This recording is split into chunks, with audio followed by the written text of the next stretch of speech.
What's up? Welcome back to the Build Show. And man, thank you for joining us tonight on tonight's Build Adventures in 2026, where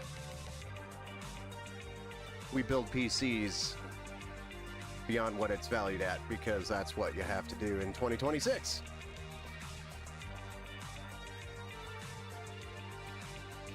Man, we've got a build tonight. So let's go ahead and get started. I don't want to be here all night, do I? I'm already burnt out from the day, man. It's been a long day. All right, so Ant-Man says, what's up? So I swapped RAM kits, and the green screen flashing that restarted my PC mid-game stopped. Could it be that? Was running 4 DDR4 RAM kits with my new 60 XT. I don't know. That green screen issue sounds like a different issue. Maybe it's related. I don't know. That's kind of strange. I have a strange computer problem in right now where it's I think a iBuyPower or CyberPower build that they brought in for me to check out and try to figure out what's going on with it. But when it's at their house, it will go to a black screen and the fans will ramp up to 100%. Fans meaning I think it's just the GPU fans. And the reason why I don't know that, because I can't reproduce the issue here no matter how hard I push this computer. I haven't been able to reproduce the problem. They picked it up, took it back home. Problem still existed even after a good clean and everything. So they brought it back, and now I'm again at the point where I'm troubleshooting this thing, trying to figure out why it's doing this, and I cannot reproduce the problem. No matter how hard I try to push this rig, it doesn't do that. It's the wall socket at their house. That is something I'm considering. I just threw it on the OCCT combined test because it passed literally every test and hasn't been overheating. Also, the difference after talking with the customer is that it's 75 degrees ambient temperature in the room that the computer sits in, versus here, I am old and a bigger dude, and I like it cold. So it's like 68 degrees in here in the middle of summer. My electric bill is not cool, nowhere near as cool as it is in this room. So it is a lot cooler in here by a substantial amount, and where the computer is being benched is getting fed direct AC air from the AC unit. So it is just being delivered fresh AC. Max is down here just chilling at my feet like usual. He's snoozing. It's his nap time after dinner. His normal nap time. While he waits for Dad to stop running around the room doing crazy things, whatever Dad does, fixing computers and stuff. But anyway, yeah, that's a computer that we have in here. That's a challenge. I'm starting to think it's something to do with either temps at the house, ambient temps in the room, or, like you said, could be something like the wall socket that they haven't plugged into. But we'll see if this I mean, I'm pushing it as hard as it can. The highest possible everything in OCCT. Now it's a combined test with the CPU, the RAM, and the graphics card. We'll see what happens. See if it cooks itself to death. I mean, it's a iBuyPower case. So number one, the side fans on this case are exhaust when they should be intake. So that's problem number one. Problem number two, it's one of those really crappy Cooler Master coolers on an i5 11600 KF, and those CPUs were, I think, a little warm to begin with. The graphics card is a low wattage card. It's a GTX 1660 Super, so it's nothing fancy, and it's actually a really nice one. It's one of those MSI gaming ones, so it's got the overly sized heatsink and fans on it. So the only other thing that I can think of is that it's lived in this case for so long that it's maybe we just have to replace that cooler and put some better thermal paste on it, flip the fans, and maybe that solves the problem. I don't know. So I talked to them today, and they were willing to go as far as replace the graphics card, replace the case, and put a better cooler on it. And I'm not sure that that's all that we have to do to solve this problem. You bought junk? What do you mean I bought junk? I didn't buy junk, Mike. What's up, man? Welcome back to the Build Show. Mike, welcome back to the Build Show chat, nerds. If you want to push it to OCCT and if you want to run both of those, yes, FurMark and OCCT at the same time. The CPU is already pegged at 100%, and you can tell it's thermal throttling, and it's at 100 C with this crappy cooler with this OCCT test running. So it's definitely maxed out, the CPU. I just can't tell if it's the CPU that's causing it overheating, or the CPU light is on. It actually has a debugger light on the motherboard, so it's actually a decent motherboard. But the CPU debugger light is on right now, indicating that it's overheating. So we're just sitting here watching it from the other side of the room, like, yeah, you keep cooking. Come on, do what you have been doing to your owner, so I can see what it is. And of course, you go into like logs, and there's nothing that indicates that it was, there's nothing. So it's just black screen, fans are loud, they say they have to hit the power button, shut it off, and then turn it back on, and then it's good. And then a couple hours later, it does it again. So that's why I think it's heat related. And I think it's either the CPU or the graphics card, one of the two. Probably the CPU would be the most likely because of the low wattage card.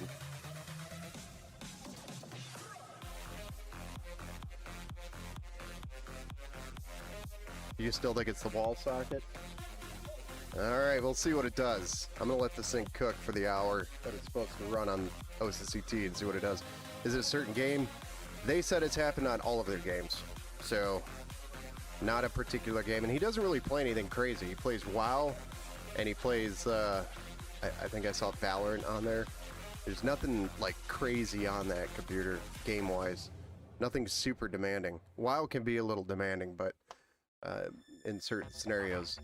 But I mean, you can play that on a smart fridge. No offense to anybody, it's just an older title. Doesn't take much to run it.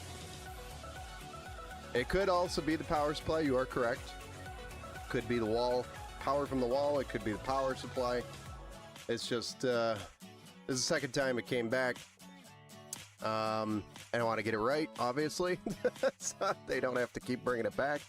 I feel bad. I'm obviously not charging them for the service again, because that would be stupid. Hey, you didn't fix my computer. Well, yeah, I told you I couldn't reproduce the issue. Let me charge you again. No, I'm not that type of person. So, yeah, now we're just trying to figure out the best possible solution for this. And I'm pretty sure it's heat, but I could be wrong. It could be the power supply. It could be the power on the wall. If I can't get this thing to reproduce the same problem, I'm probably just going to throw it in the garbage can and give them another computer. Here, have this one instead. Bench test it? Well, that's what it's doing right now. I've got it over there on the bench across the other side of the room. I've got another bench, guys, believe it or not. And right now it's pegged at 100% on the CPU and pegged at 100% on the graphics card, and the RAM is maxed out, so running OCCT. It's the wall plug for sure, as I'm betting the power is dropping from the wall and its OCP is BS. Yeah, it could be that. Could be a cheap power supply in there too, because we all know iBuyPower and CyberPower, which I'm pretty sure it's CyberPower, likes to cut corners around those types of things. Right now it could probably cook bacon. Yes, it could. Making bacon pancakes. Chefy Tech over on the Twitch. Welcome back to the Build Show, sir. So yeah, that's one of the fun projects I'm dealing with back here that came in over the weekend that I still haven't gotten out. It's starting to smell like fish, and if you've never heard of the term fish in the IT industry, it's an acronym, but it's funny because it spells out fish. First in, still here. So it's first in and it's still here is the acronym for fish. And if it's a ticket, most IT people don't like those tickets because they just haunt you. They never go away. It's a pre-built, so the PSU is ass. And if the wall power is bad, then it will do all those systems. Yeah. No, I don't disagree with you, chat. I just want to reproduce the issue so then I can put a new power supply in it and verify that solves the problem versus guessing and then sending it back and then having them tell me, oh, it didn't solve the problem. I'd start getting pissed if I had to bring my car back 3 times. 2 times is enough. Like, that's like, okay, I could understand you weren't able to reproduce the problem, the mechanic, so I'll bring my car back again, because they said they weren't going to charge me again. But the 3rd time, I'd be like, okay, I've lost trust in this place to solve the problem. It's just those tricky problems that you run into. And I've messaged them and I told them, I'm like, look, I can't reproduce this problem, so I don't know. I don't know what you want me to do here. We could throw money at this and maybe solve the problem, but my guess is heat. Chat Nerd's guess is, hey, what's up, Steve Anderson? Welcome back to the Build Show. You're having dinner. Awesome. Chat Nerd's guess is power. Bring me your checkbook. Sure. Yeah, bring me your checkbook. Yeah, what? I actually don't accept checks, guys. No checks accepted here. I've had problems in the past. I don't know if anybody follows Elijah. Not that it was a check, but it was a chargeback. But he got a couple of chargebacks, and I was sending him some advice, like, this is what you do to not get chargebacks, or if you do get a chargeback, you're at least covered. Which is a whole nother topic. We don't have to get into that. Unless there's people here that are interested in that topic about how to avoid chargebacks from customers. Which are, people scamming you, buying it, and then reporting a stolen purchase. Like, hey, I didn't purchase this once they receive the product. And then the credit card company rips it out of your checking account. And then you have to fight that. It's so annoying. I have chargeback protection now from PayPal. It does cost more, but it's because in one single month, I've lost $10,000 on multiple orders to chargebacks. And chargebacks usually come at a desperate time, such as when components start getting super expensive.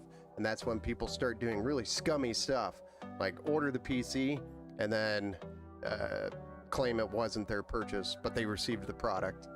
And there's even signatures proving it and everything. So that's how chargeback scammers screw the small guy.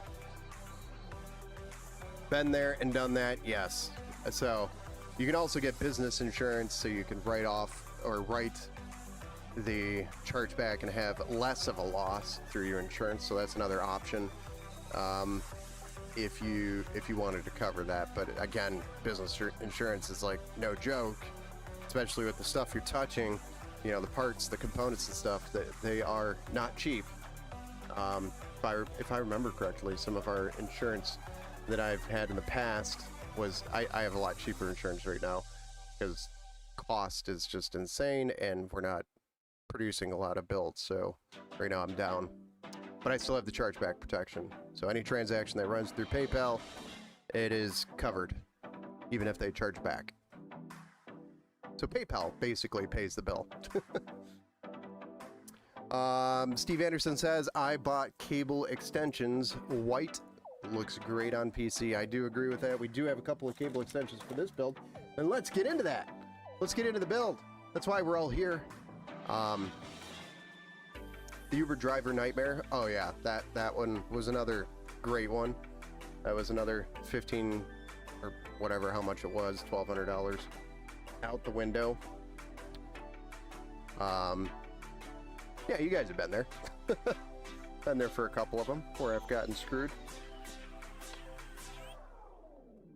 All right, so for this build tonight, this is a custom build, so they went on the EmpowerGamingPCS.com website and selected custom build and selected all the components themselves.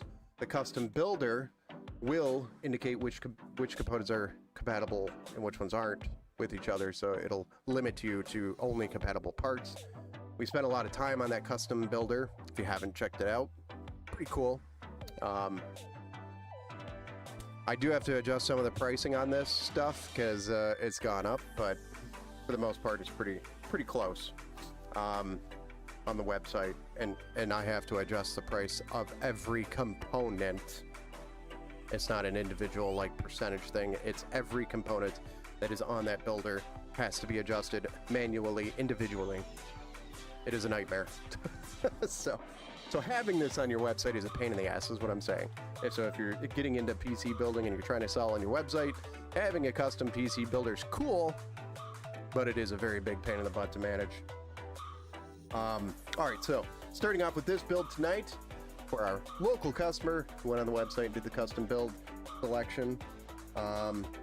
We're going to be building with a Ryzen 7 9800X 3D, which has got the 8 cores, 16 threads, maximum boost of 5.2 gigahertz, along with the AMD Zen 5 and next generation 3D V-Cache technology, which is at 96 meg L3 cache. We're going to be using the Thermalright AIM-5 contact frame that we use typically on all of our AIM-5 builds.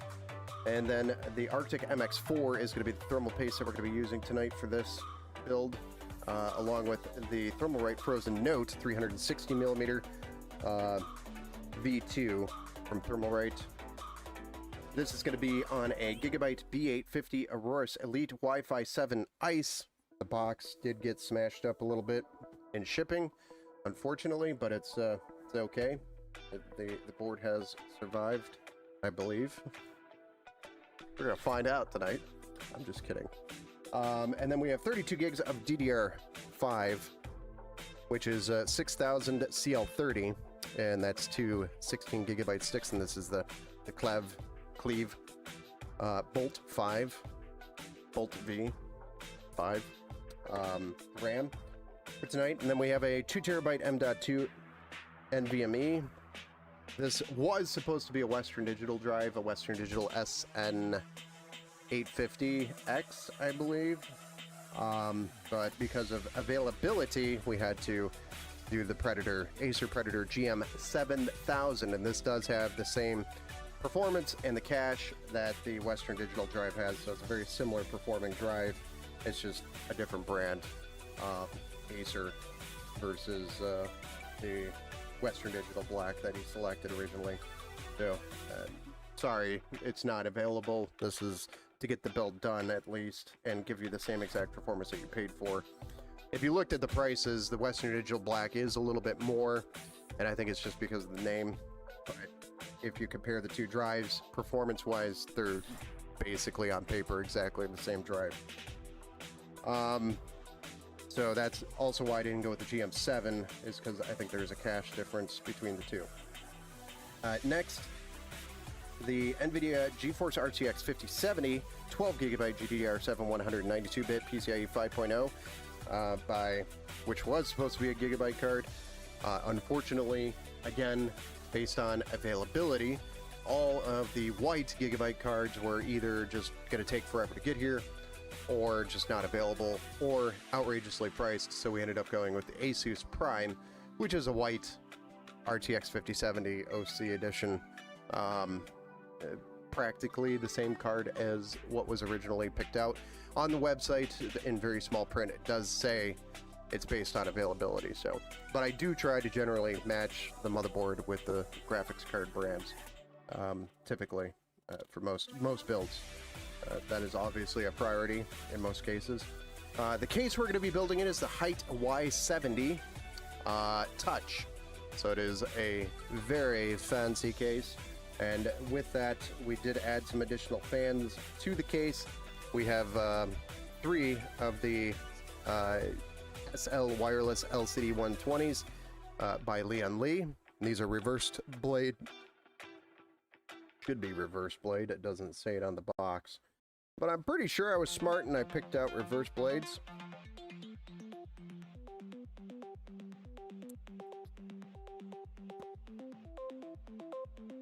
This does not say reversed anywhere on the box, so that's starting to scare the crap out of me. Well, that's a problem. I didn't catch that until just now. I know I ordered reversed, so that was not on me.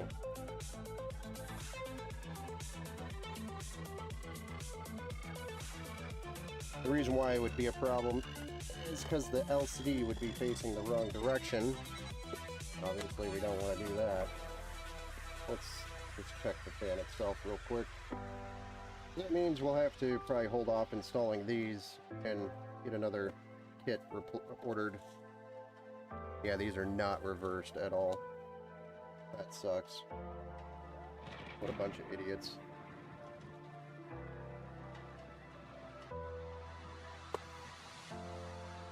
So, yeah, that sucks. We'll have to get those ordered again, the correct fans. But when you're building PCs, you're having the parts coming in and out, this kind of crap happens where the wrong part shows up. But I know I ordered reversed, so we'll have to not install the 3 side and then order those, and then we'll install those after the stream, I guess. Or we can install those temporary. I don't know, whatever you guys want to do. They'll just be the wrong way until I put the new ones in. And that'll be hopefully not too long from now. Let me actually go see if we can get those ordered real quick. Yep. I can get them here tomorrow.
All right, so good news is I confirmed that I ordered the right ones. Bad news is we don't have the right ones. So the next good news is of course Micro Center has them in stock, so I'll go probably pick them up tomorrow. And I don't know what the hell I'm gonna do with those. They're very, very nichey for the build, so we'll probably not install the side ones, unfortunately. And then I'll just post a picture of the build on the Discord channel when we're done. Hey, what's up, Tony? Welcome back to the Build Show. But yeah, those are the fans that we're going to put in the Y70 Touch.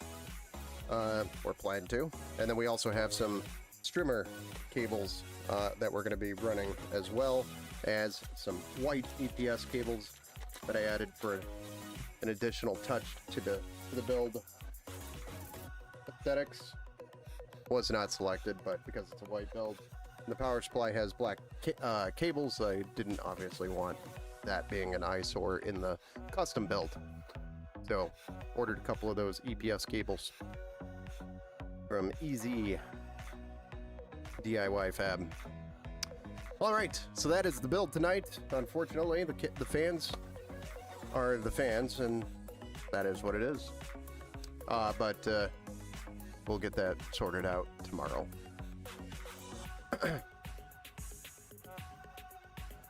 Whatever you need are...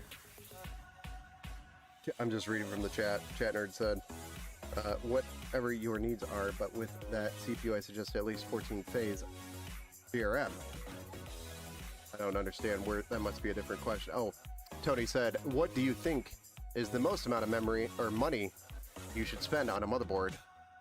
I would say 600. My goal is to get a 9950X3D, X870E Aorus Master X3D Ice, and Aorus Master Ice 5080 Super.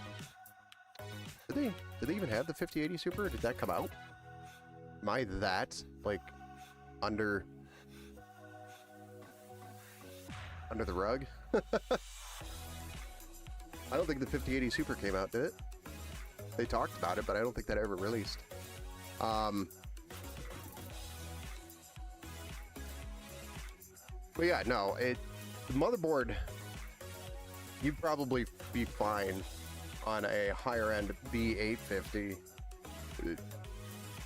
even with that CPU. But I mean, yeah, an X870 would be nice. X870E would be nice. Just don't buy a cheap one. And the Master X3D Ice is actually a really nice board, so that would do good. At least the one that I've worked with in the past, I've only ever touched one of those, was a really nice board. A white build, nice. Steve Anderson says, I will always do white now with a little black. Yes, the nice little hint of black inside of it looks good. That motherboard has a 110A 18 power stage. Yeah, that's a good board. And like chat says, it really just comes down to what your other needs are and the other features available on the board. So just make sure you're buying the board that has all the features that you need at that point, versus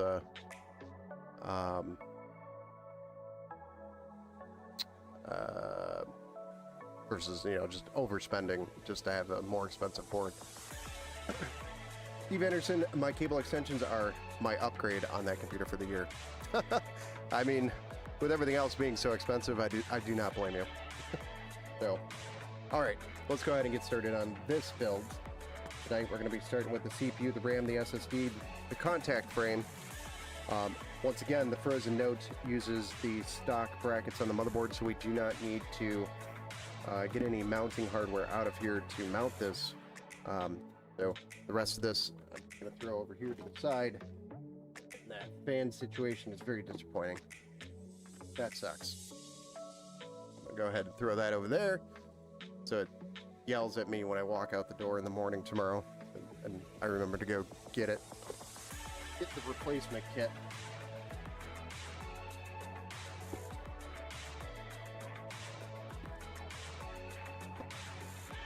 But all right, let's let's get this build started.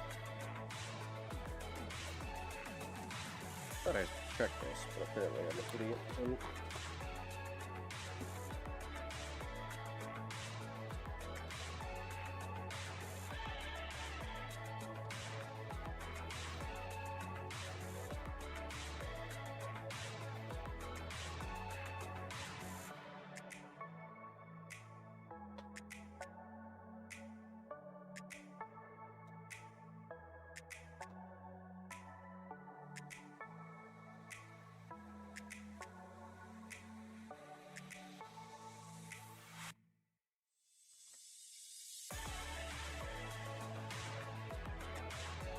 All right, so let's get started on this build finally, once and for all.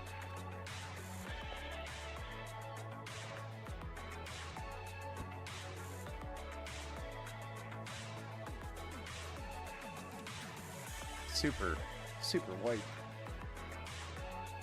motherboard. Might be a little blinding, sorry guys.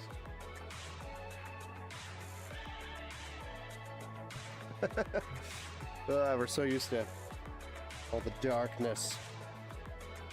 What happened to my driver that was...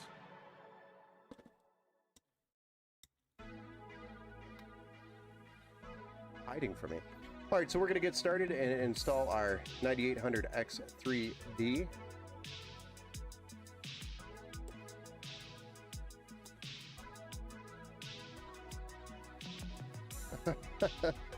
Well, that's good. At least he thanks you for it. At least he thanks you.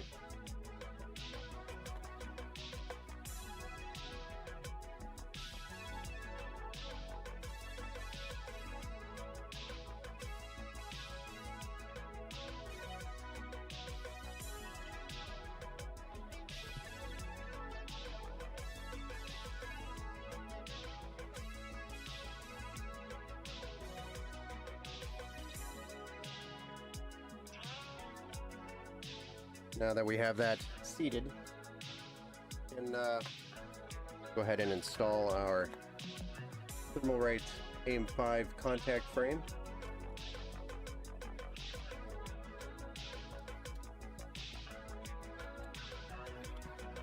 We've talked about these a bazillion times.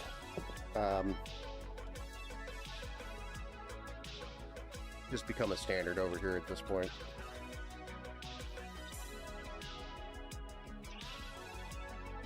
They're so cheap, no sense in not installing it. T20.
Go. Got that installed. So now we're going to move on to the memory, and those are going to go in slots A2 and B2, which is our Cleve Gold 5 32 gig 6000 CL30 kit in the fancy white.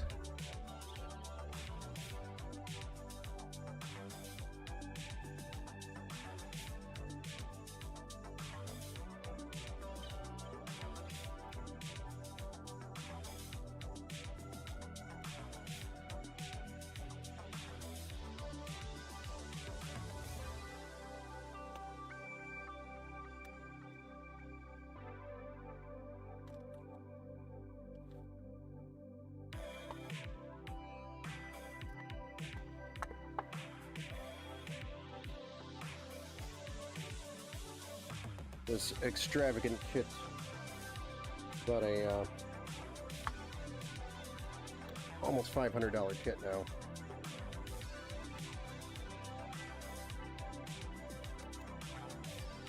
We got those in slots A2 and B2. Next is our SSD that we're going to be installing, which we're going to remove the heat spreader. We'll install it in this top slot here.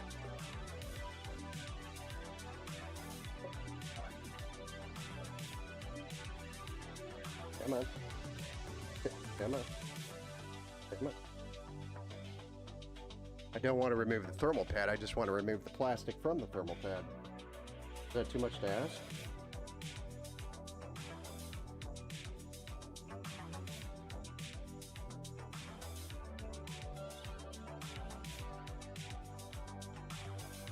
There we go. Alright, so we're going to be installing the Acer Predator 2TB GM 7000. The Gen 4 drive with some really nice cache on this.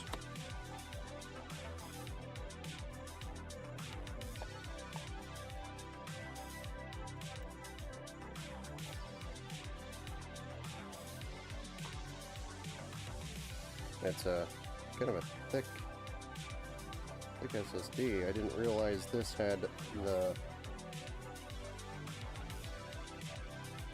thing on the top of it. That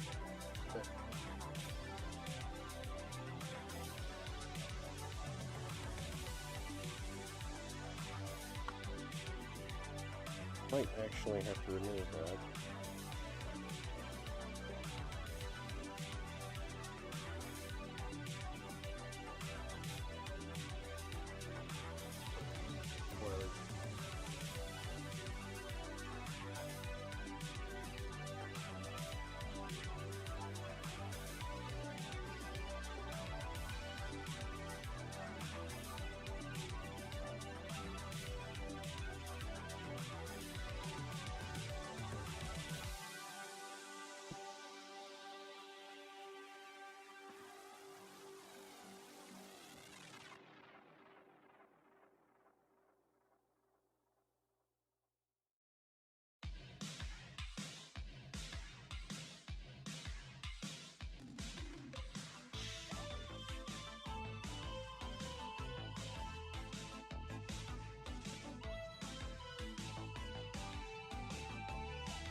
I hate it when this crap's on these drives.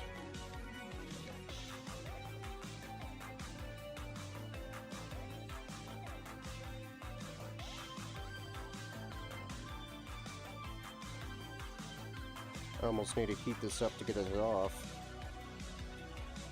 It's on there pretty good.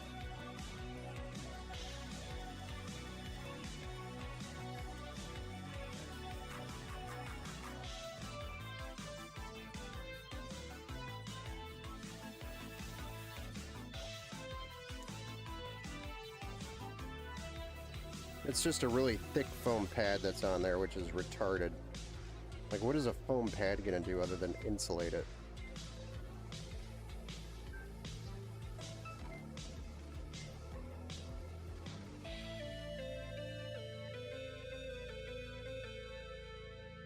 If you leave it on there and squish it in, you probably could do that, but it's just gonna cause the drive to flex and bend, and you don't want to do that. Over time it'll damage the drive, so you got to remove this annoying ugly thing. which is going to cause more problems than what it's worth.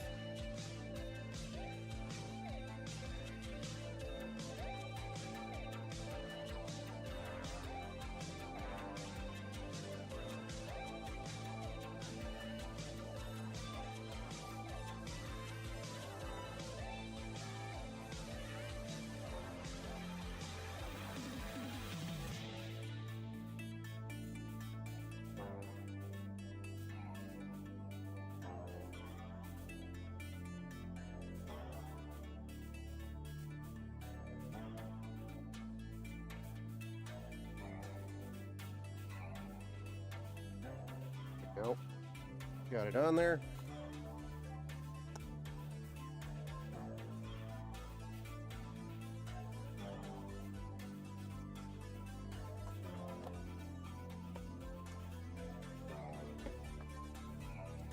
All right, so next up, we are actually good to go.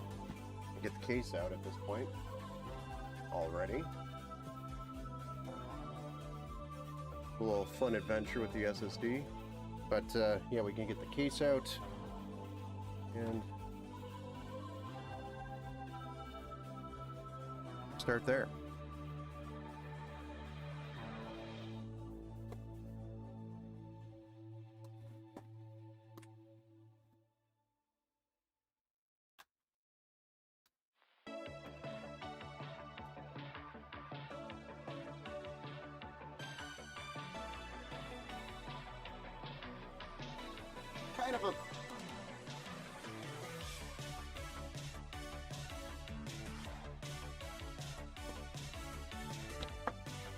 Kind of a big case.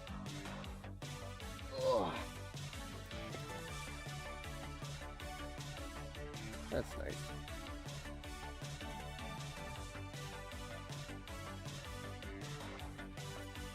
This thing's massive. I don't know if you guys have ever worked with an Height Y70. They're beasts. They're big.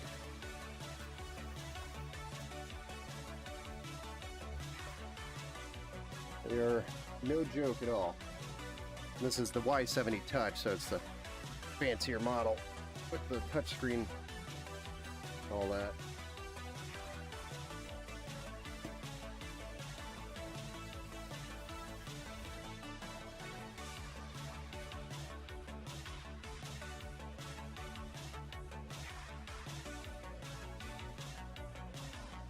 Woo. Big boy. A little more zoom on that so we can actually fit it in the frame. Game time, what's up? Nice setup, 9800X 3D with a 5070, not too shabby. I probably would have gone with the 9070 XT over the 5070, but that's just me. Well, this is a build that the customer selected on the custom PC builder on our website. So this was without any of our advice, obviously. We probably would have recommended maybe a 9070 XT over the 5070 with the pricing right now. But I think the 9070 XT is more raw power. But for all we know, they could be working with apps that are more geared for NVIDIA or more supported by NVIDIA. Steve Anderson says, I was recommended a laptop. I was asked to recommend a laptop. I told her Frameworks. Actually, yeah. That's a good recommendation, maybe. I personally don't have any experience with it, but all right. So we're going to go ahead and remove the side panel glass, which is toolless entry. I'm probably going to leave the screen on because when building, for me, it doesn't make any sense to remove it. So I'll probably leave that in place. That chunk of foam. No reason for me to put, but if you were ever worried about the screen, you could remove it. It's just a little bit of work to remove it and put it back in. Personally, I'm just going to keep the cardboard on it until we're done. So that way I don't accidentally scratch the screen or something. while we're moving the case around and working in and out of it. I am, however, we have to remove this vertical PCIe riser, DP riser. This needs to come out. So we can actually put our motherboard in. Technically, it doesn't need to come out. You just need to remove the one screw and let it sit there like this while you put your motherboard in, and then you can remount it. That would be the easier option. Looks like we have a oh, that's for the screen. That's right. I forgot. Blah, drawing a blank. I'm like, what is that? Oh, yeah, that's for the screen. So then you can run it to your graphics card at that point. But yeah, that's just leave this hanging here temporarily for now. It does have a protector on the pin, so if it's flopping around, I'm not really worried about it.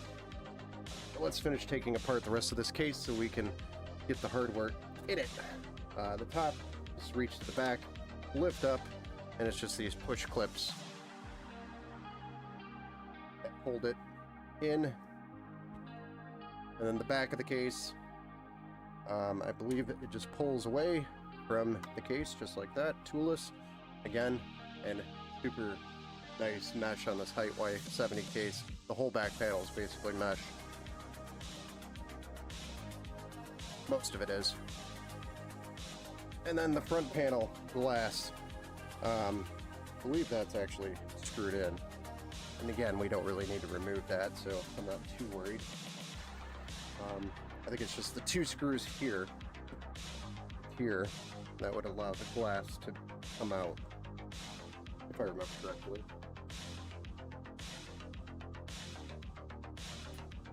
I'm going to test that theory.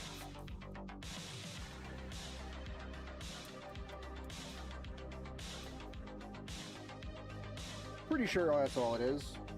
Yeah, and there's the push on the bottom, or on the top, and then it lifts out. Didn't really need to remove that, but it is nice when you're installing fans here. We, unfortunately, have received the non-reversed versions of the fans. I might just, for S's and G's, just for looks, well, you know, for the build. I know the blades that we have for the side are supposed to be reversed, and I ordered reversed, and we did not get reversed. And I did not find that out until we started this build, so I do have to get reversed blades to make this right, because we want reverse blades on the side for intake. I believe this case does not include any bottom fans either. I don't know if he wanted bottom fans or not. I don't think he had it selected. I gotta double check. So with the custom builder, there's a lot of different components here, so I don't think they selected the bottom fans. Yeah, they just have the triple side for the intake and then the single in the rear. That's it. Which technically you could put one in the rear, and that's what we typically offer on this case. So, do I want to throw in a couple of white fans on the bottom for some additional intake for them? Yes. So, flip it over, look at the bottom. The bottom has this really nice mesh panel. This is toolless to remove the mesh filter, but the panel itself comes out, and then you can install the fans and panel back in. Makes it really easy to access the bottom. It's just you have to basically flip it upside down to access it. Actually, let's see what fans I have to throw in there.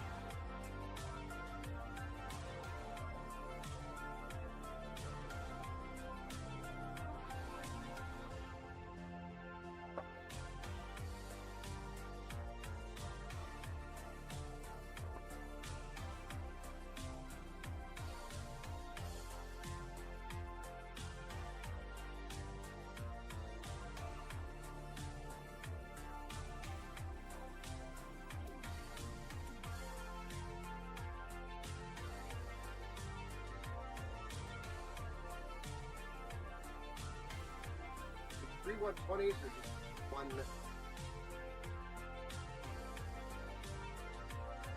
Pretty sure we could fit 3 120s in this. Let's make sure that's reversed.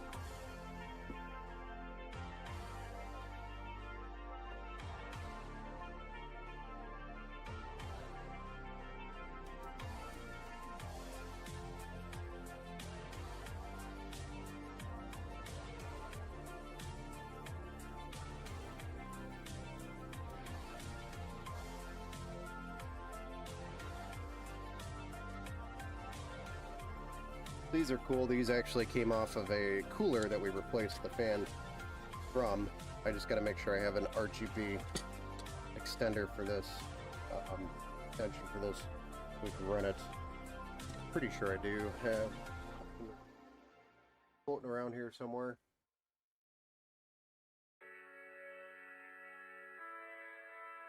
Kind of making this up as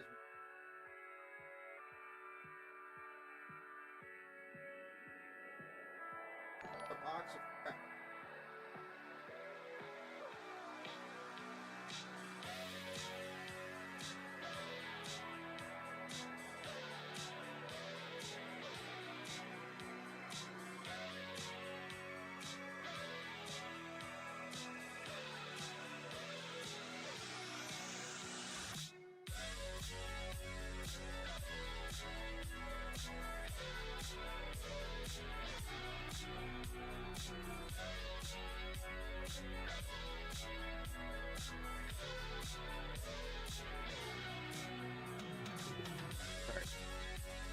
Pretty sure we can run that to the bottom of the board. This length. Daisy chain that somehow off of that splitter. Alright, we're gonna make this work. Hey, what's up, Tony? I'm still sick. I just woke up. Oh man, I'm sorry to hear that. But welcome back to the build show. We're just adding a couple of fans for this build. I want to make sure it's filled out. Makes sense too. And these fans, they came from a cooler. I'll probably never use them anywhere else. So why not put them to use? And this is actually an Arctic splitter. Daisy chain cable.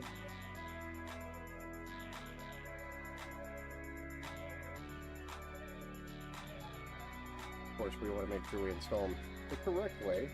With intake for normal fans.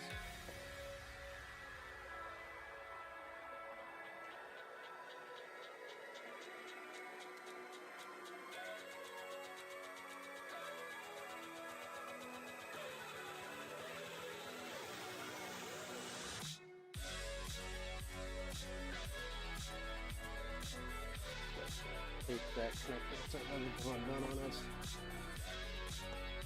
Yep.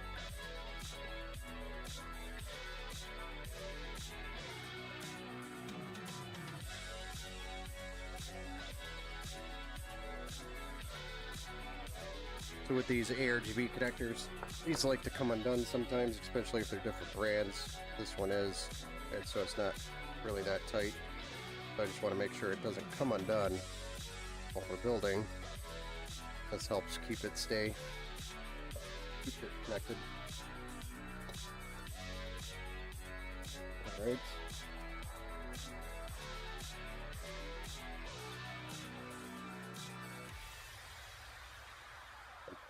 I'm 99.9% sure we can fit multiple fans in here. 3 of them, actually. Pretty sure.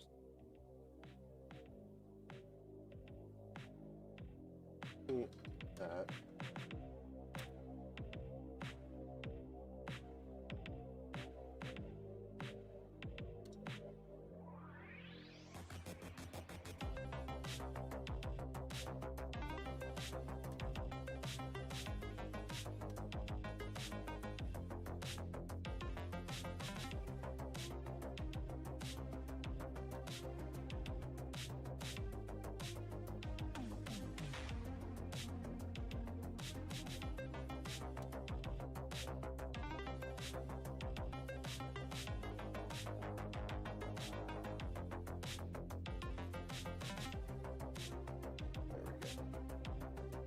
So now we just need to feed that there.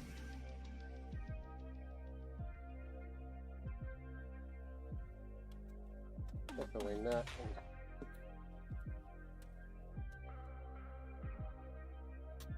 This one. An easier way to do this. There's gotta be rid of bubbles.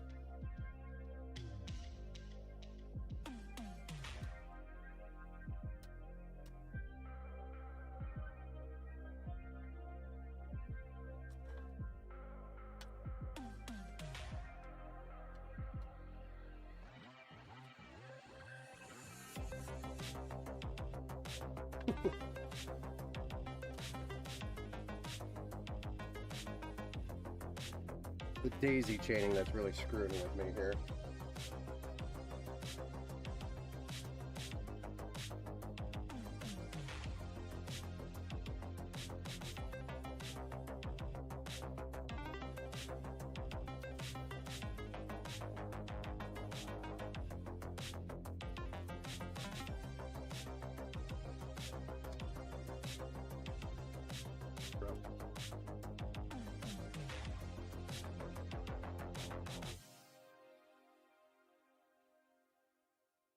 I'll need some sort of edge on that one.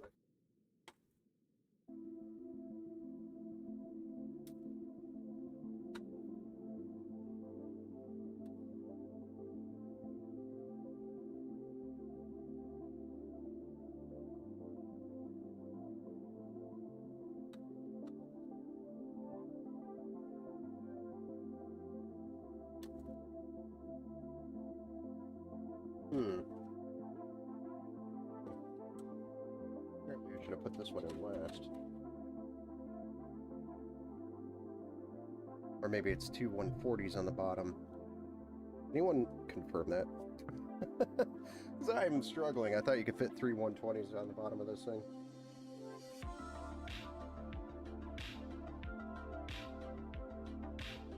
I was pretty sure you could. Also makes more sense if I pulled this out.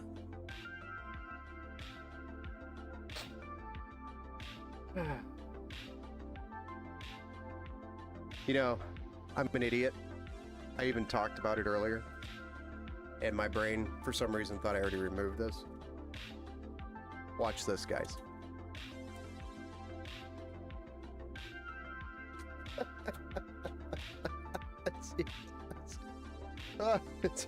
What am I doing wrong? I don't know, maybe if you remove this stupid thing, you might do better.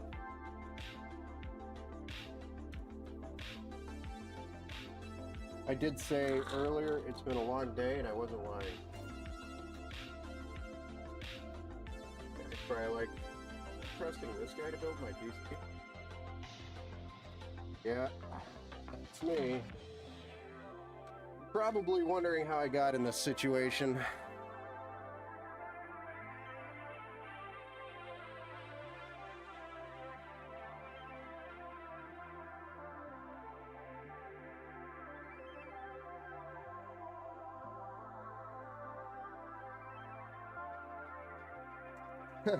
Whoopsie daisy. There it is.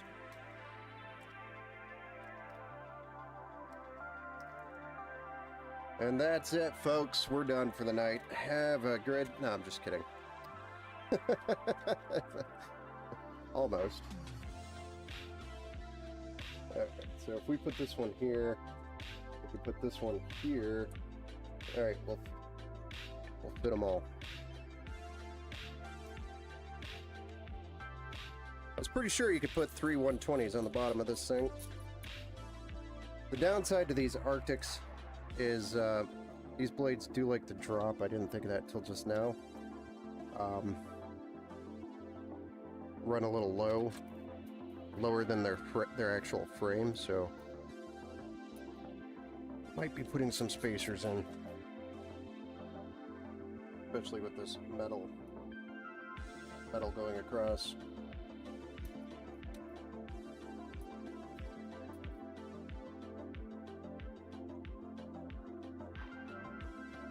Didn't think of that until just now.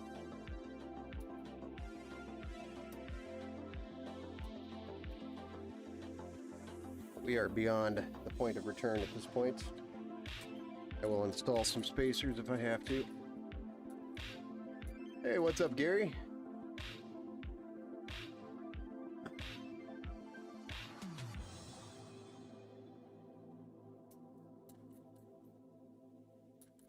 O2XG, what's up? Yeah. Cyborg play. Dude, I was here like 5 months ago. Oh, welcome back. Welcome back to the Build Show.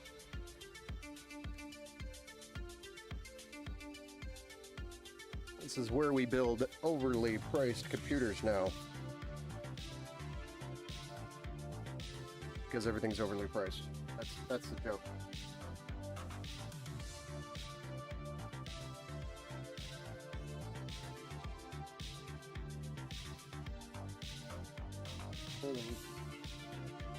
That's it.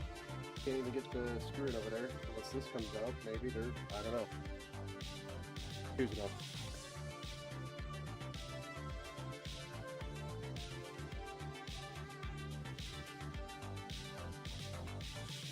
Alright, there you have it. We got the 3 fans, 3 Amigos installed in the bottom. After a few cuss words, we got it done. I'm hoping that that'll get some airflow underneath on the graphics card nicely down here.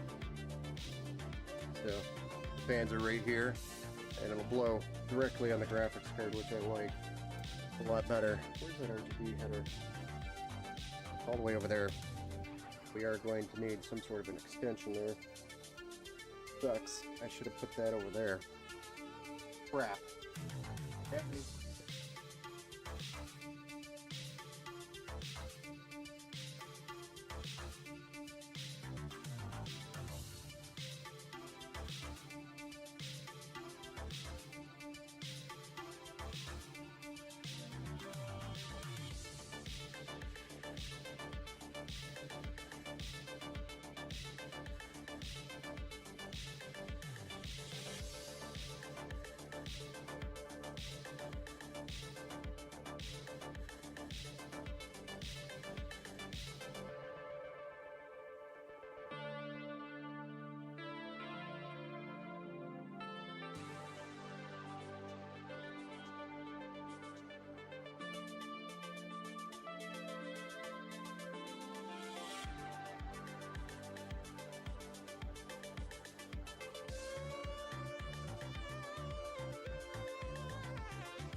Be long enough. We might actually need to move the fans because oh.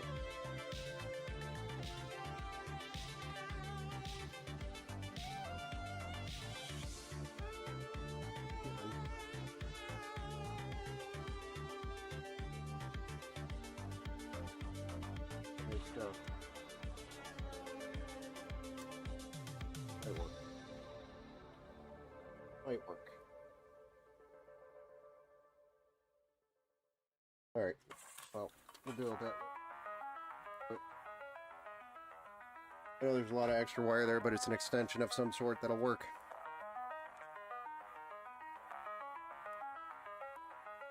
I can also pick one up from Micro Center when I pick up the fans.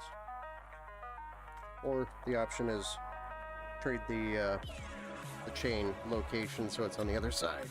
That would be the smart thing to do.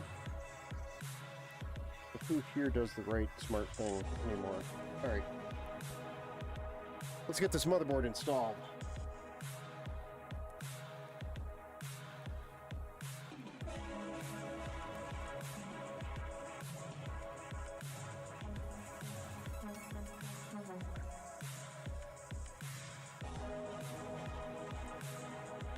All the studs in the right places.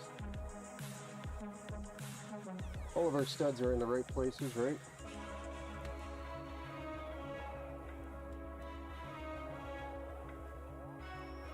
course they are. Computer Nerds is exploding as of now. They want to play games, not get out in the real world. Yeah.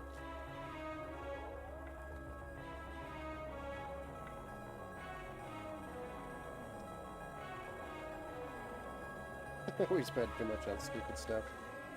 I wouldn't say that.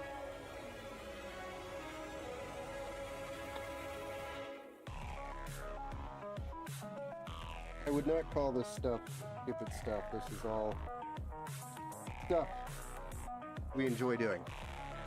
Haven't used my PC in like 2 months. I'm gonna plug it in tonight and play some MW4 beta. Interesting. Is that like a new release? MW4 meaning Modern Warfare? Or am I just that old and I think it's Modern Warfare?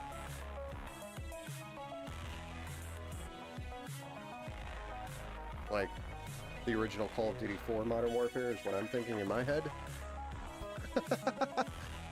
I'm just old.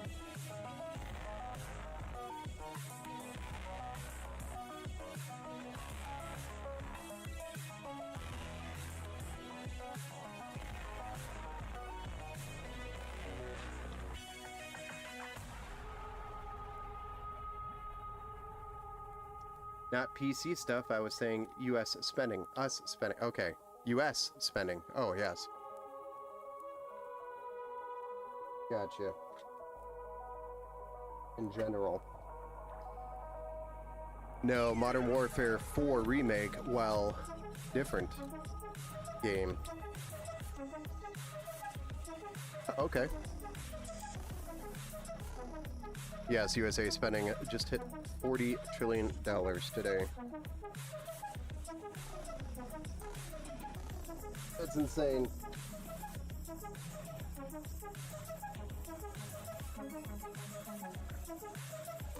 Think about all that money. There's a lot of money. 3 120s or 2 140s will work. Yeah, I was pretty sure about that, Chef. Chefy Tech, I agree. I was sitting here pondering, wondering to myself where I went wrong.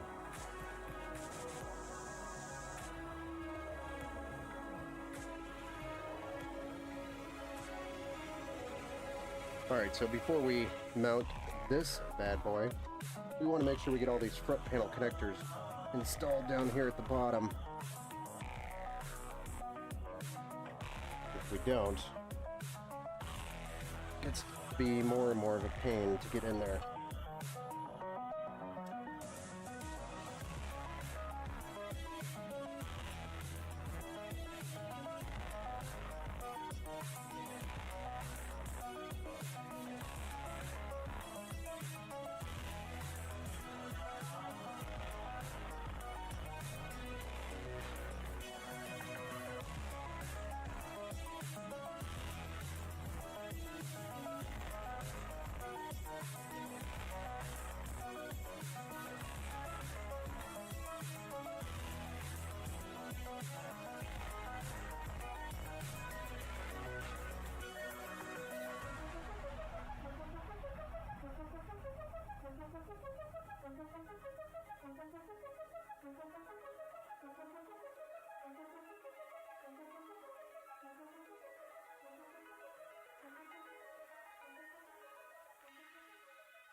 And I want to zip tie that up.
do.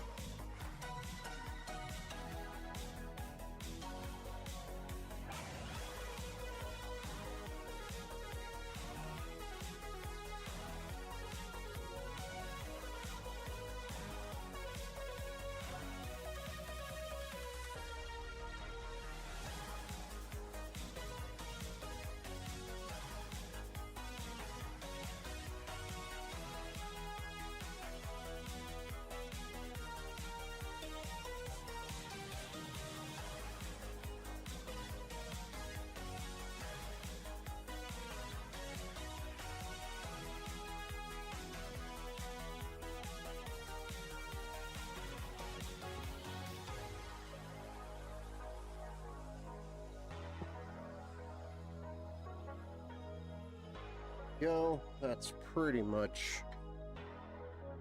all we need to deal with, other than USB here, and then of course the USB, I think 2.0 or USB-C.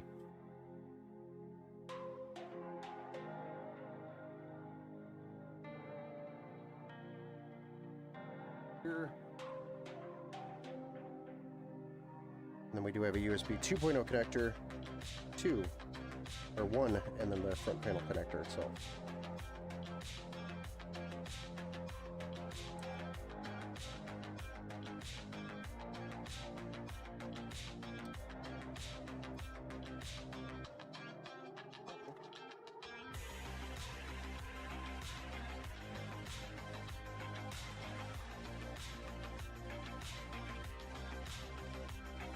Find my big fat head. Sorry.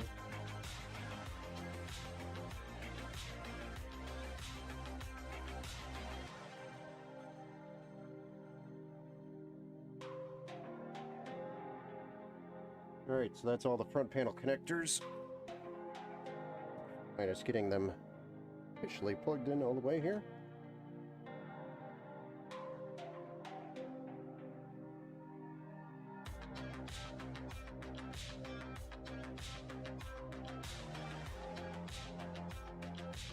I don't know why on a $500, I'm sorry, feels like $500 case. It's like a $300, almost $400 case. They don't have white cables. I don't understand that. I like that board. It's very nice. Yes, Gary, I agree. It's a very nice board.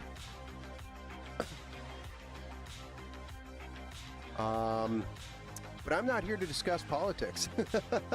Just enjoy the stream, I hear you. The high cost of computers is the AI data centers going up. Yes, definitely.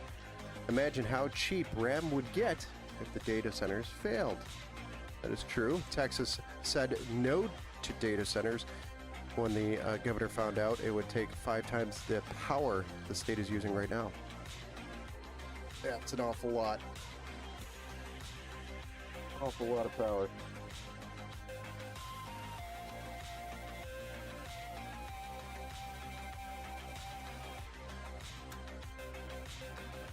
Alright, get this PCIe riser back in there, connected to the PCIe slots. Yeah, going back to this all white, this is like the Snow White build from Height. You would have expected white cables on all of these, but they are definitely not white. Kind of a... Also, the screws are all black. Maybe that is their intention, to have black on white, I don't know. I would have preferred to have all white cables in a all white, literally called Snow White case. No. We can hide some of it, but this USB 3, for example, is not going to be hidden very well. It's going to stand out like a sore thumb. Won't be able to really hide that very well. The front panel connector, everything else I tried to keep as far back behind the graphics card as possible, avoiding it from being seen down in here. This, we could try to zip tie this up a little bit better so that it's a little bit more hidden away, but for the most part you're going to see it. There's not much more you can do about that. So with that being said, we can install our EPS cables, and then we can mount our cooler and install our rear fan. which technically this case doesn't have mounting for the rear fan, but you could very easily put 140 millimeters in the back here if you wanted to. I think you might even be able to fit two back there, two 120s for sure. But 140, one 120, and maybe two 120s, but it also depends on how close the cooler is.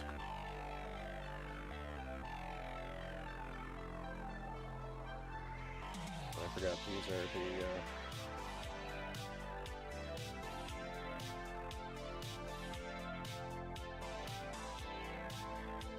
I thought this was wireless too. This is supposed to be a wireless fan. This is definitely not a wireless fan. Oh. Well, this rear fan might not even be the right one. It matters even better.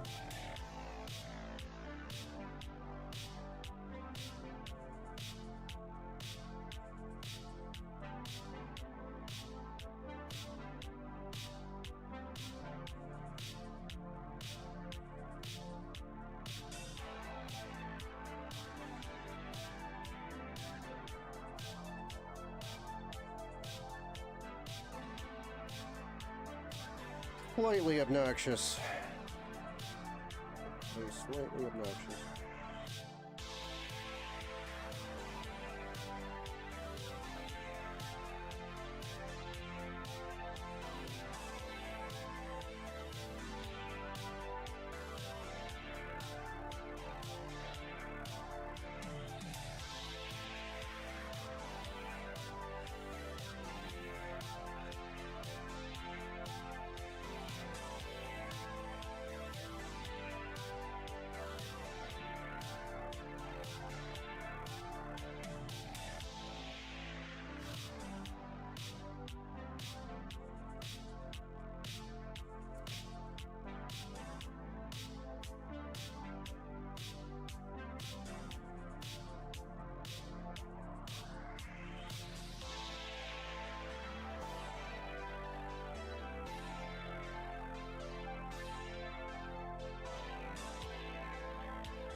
I don't know, I'm kind of annoyed by this.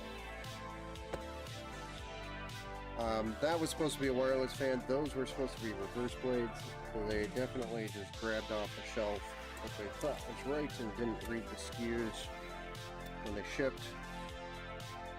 Here we are.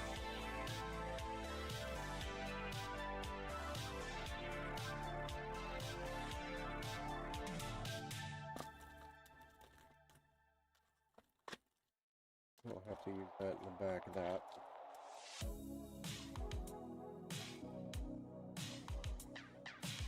Oh, bloody hell.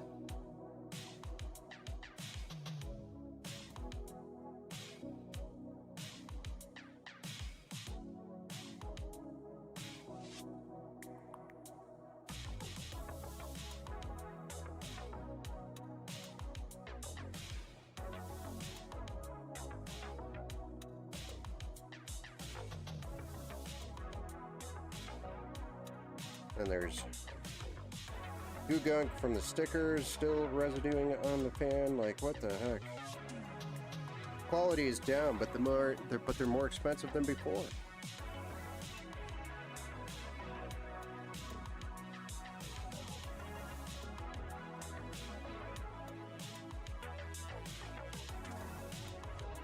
It's annoying. Stuff we have to deal with. Build a quality PC today is beyond annoying. But it's okay. That's what I'm here for. Alright, so this needs to run that way.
forget about this.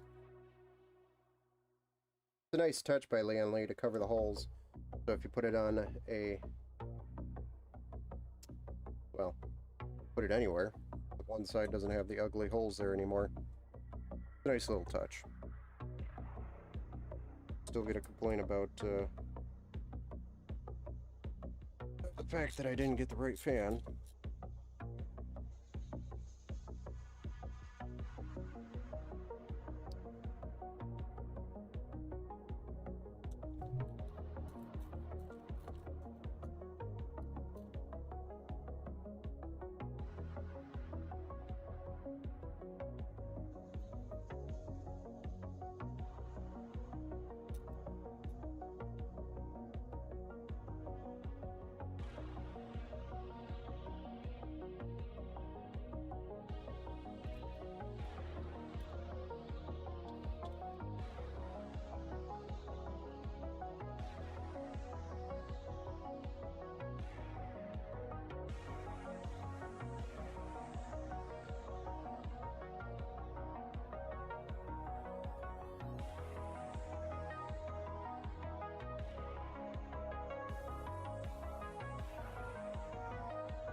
In power now too.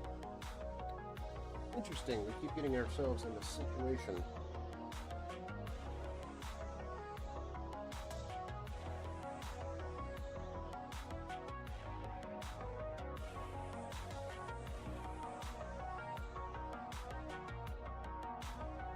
Frustrating.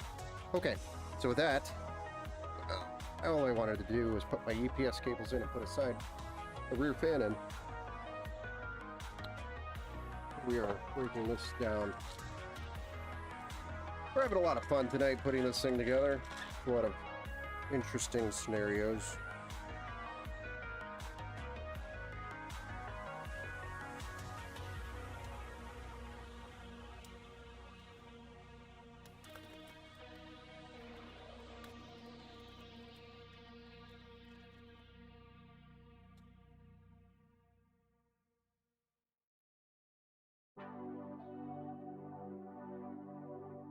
I think one of the biggest problems is I don't typically get to build in this case a lot, so I don't have a lot of experience in it.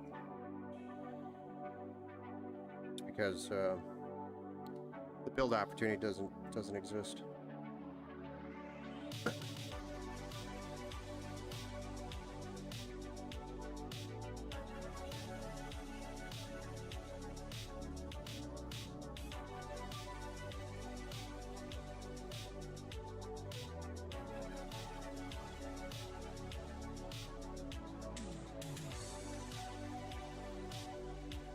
These are just EPS cables, extensions. Specifically, I got these because of the black power supply cables that would have been with the power supply. I just didn't want the white, or the black cables on the white build. So I grabbed white cables to cover, just give us an extension of white on the aesthetic side of the build.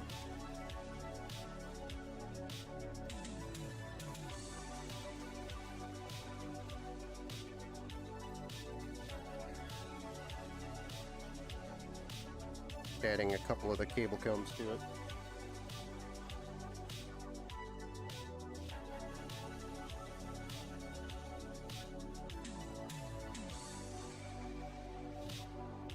Adds a little bit of flavor to it.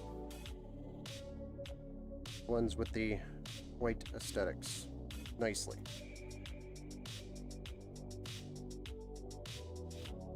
And I really wish those fans would have been reversed. Now I gotta go get those. And it sucks because I'm not gonna install them, so you won't be able to see the full finished product on the stream. Because we're not gonna install the 3 side fans. We're going to install those tomorrow when I pick them up.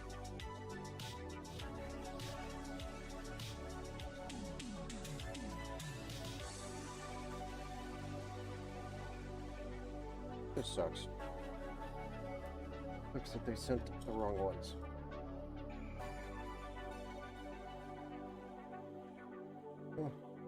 Kind of gives it a more of a quality feel, just those EPS cables being in there. Okay, so with that being done, we can actually install the cooler at this point, if we wanted to.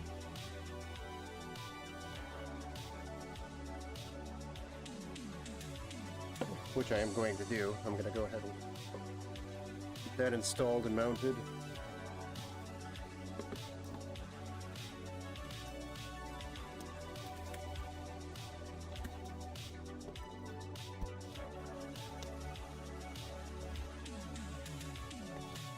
Oh yeah, I know. Corsair has the extension kit for your front panel. They're all white.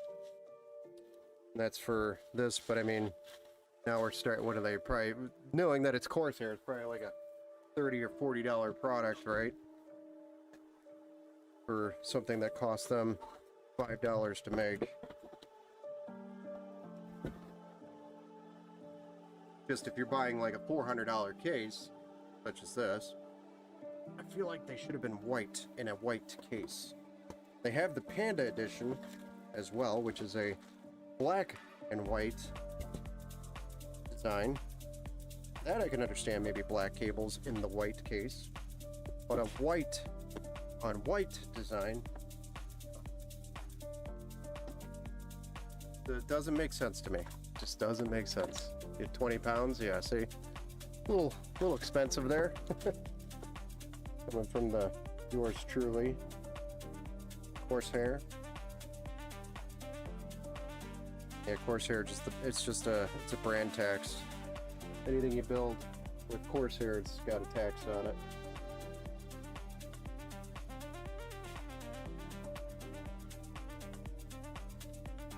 Just attention to detail, even with Thermalright, they have all white cables on their fans. They have the white pump cable, but then they ship you with their white cooler a black splitter, which we could, you know, avoid and not use, and just use to split the daisy chain from the fans. But this is much easier to install it with the splitter.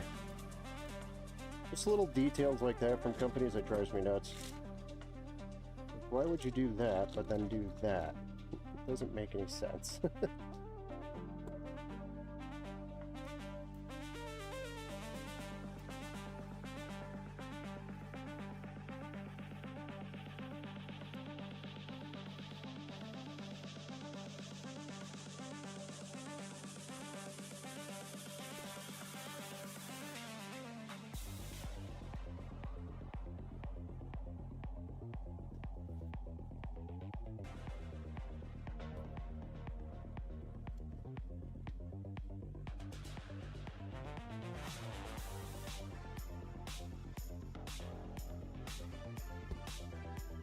So again, we built with the Frozen Note last night as well.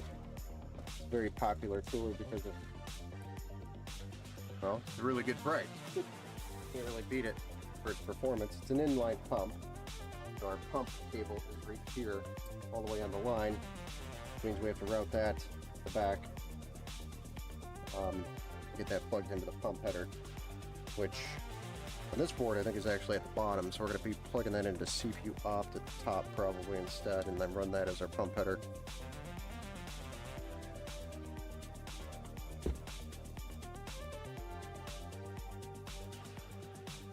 This is also a much larger case in comparison to the case that we built in last night, so this install should go a lot smoother.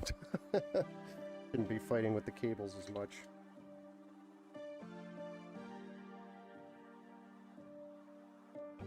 And of course the infamous twist tie from Thermalright strikes again. We have an unlimited supply of twist ties provided by Thermalrights.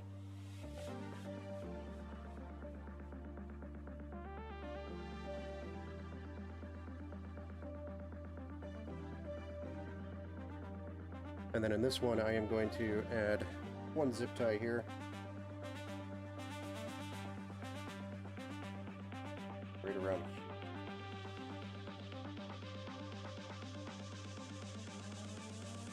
This helps keep the cables from drooping down once we get everything pushed to the back. Keeps them nice and taut. But I don't over tighten these, I just get them tight so they're not drooping down below the fans. Nice little tip. And feed the cables through the back once you're mounting. So we are actually ready to mount. I need my driver. My screws ready. Mount this bad boy. So we're in ready tidy.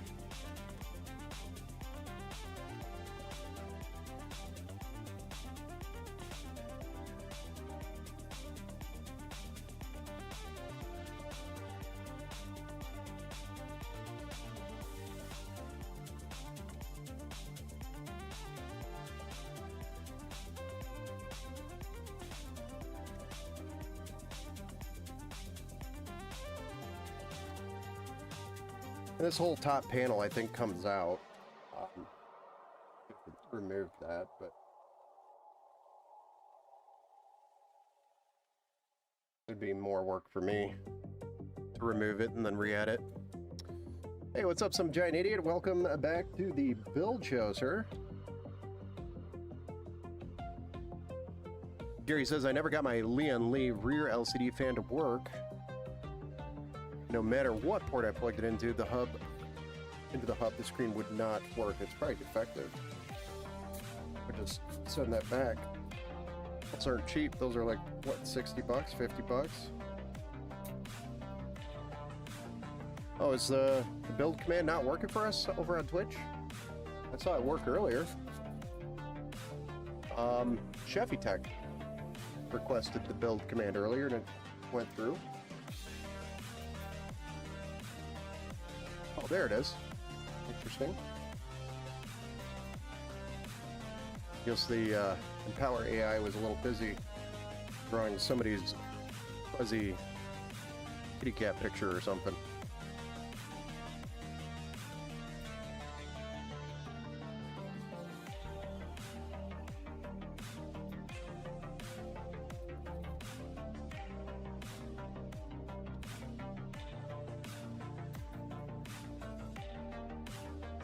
Ah, it's all right. We got our cooler mounted here at the top, which is nice. It's a nice achievement tonight.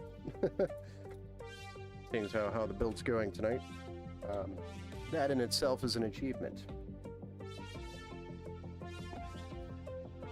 Lay this down a little bit here.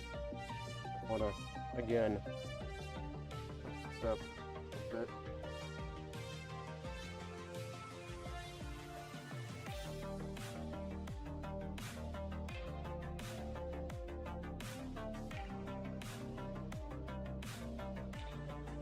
I feel like there should have been another.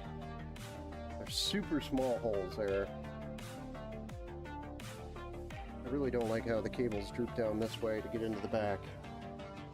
Should have been a hole, bigger hole by height up there at the top.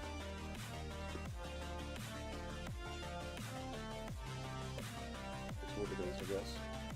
Try to run this.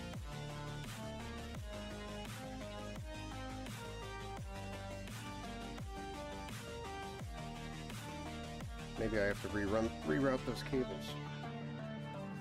It's such a pain to get it through that small hole.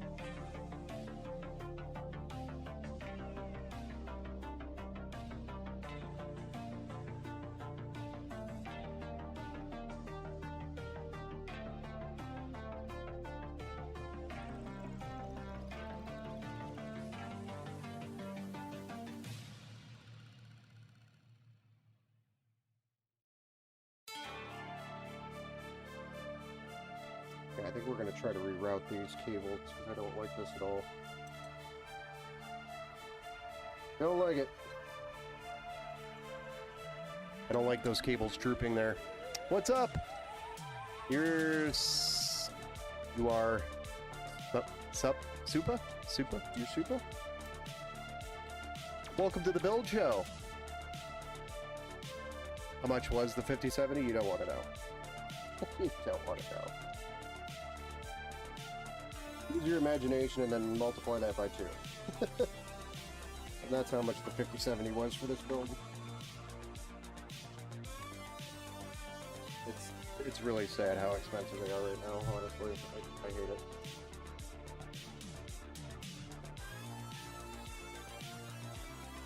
I don't know if we're going to be able to do this because of the daisy chain options on these cables.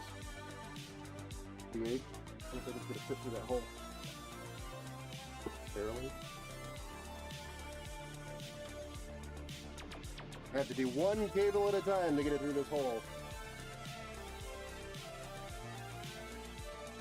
Absolutely obnoxious.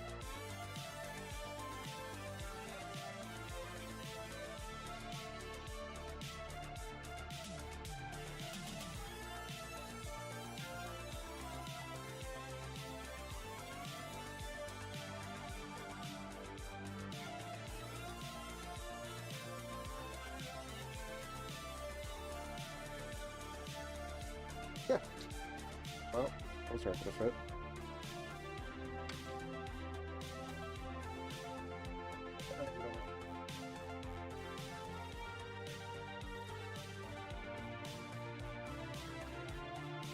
Alright, 4 more to go.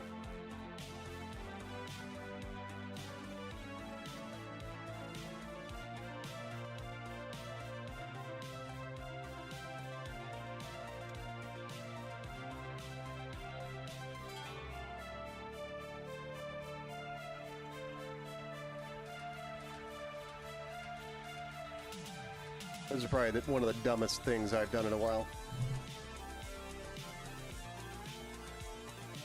If I ever have to service this cooler, I'm gonna hate my life. I'm probably just gonna call the fans and buy new fans.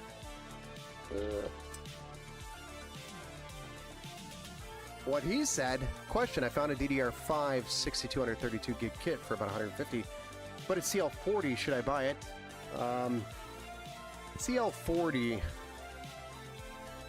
$150, is it brand new? If it's not brand new, then no. It is... Tighten the timing, try CL32, yes, we would prefer that, but I think he's more, you know, looking at the CL40 timing because of the price. It is brand new? What brand is it? Viper, Venom?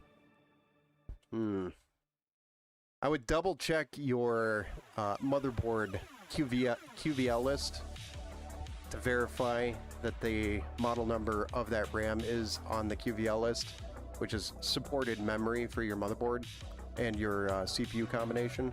Because if it's not, then you're just going to run into problems. Patriot, yeah, I know. Viper, Venom is Patriot. It's usually, you know, Patriot's RAM's pretty good, usually. But I would just double check your QVL list, which you can go to your motherboard manufacturer's website, support page, look up your motherboard model, and then that should have memory support there, which is the QVL list, and see if the model number of that kit is in on that list. If it's not, then I wouldn't buy it.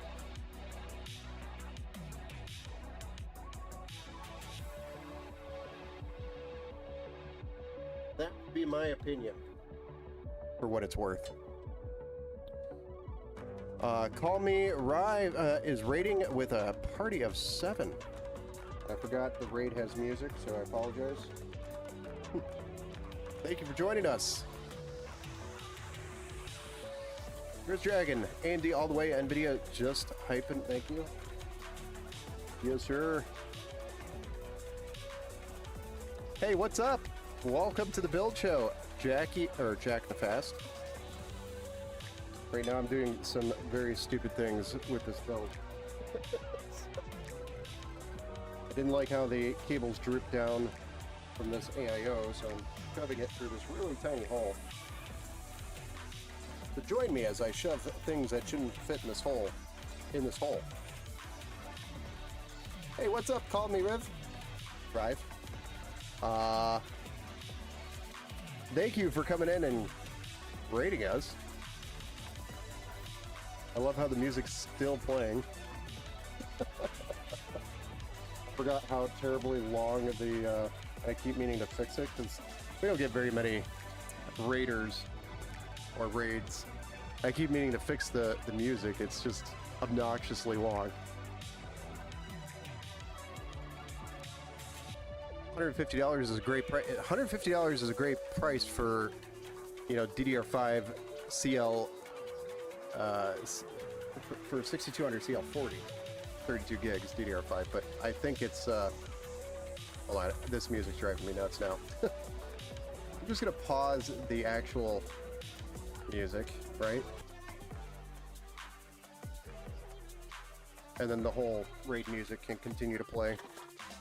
Oh, that sucks. I just knocked over my hardware.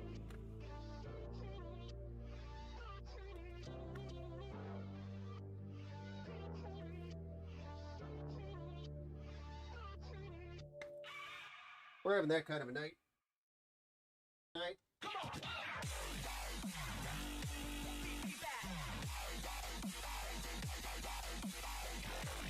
Well, thank you for the follow, Jack the Fast. Appreciate that. All right, I think the raid music is finally over. It's actually a lot shorter than I thought it would be.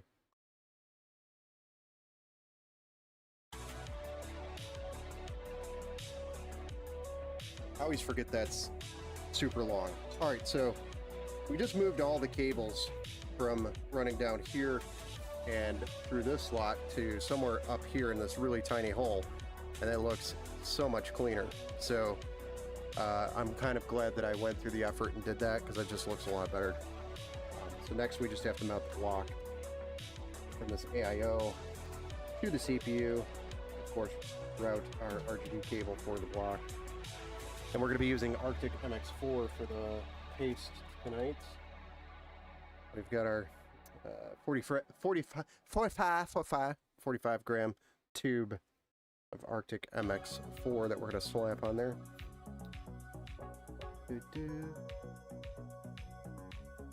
This is actually a really old song. This has been on the channel for a long time. It was always like towards the end of my streams in the early days when it would come on. So in my head I'm like, oh, I'm nearly finished, but I'm not even close.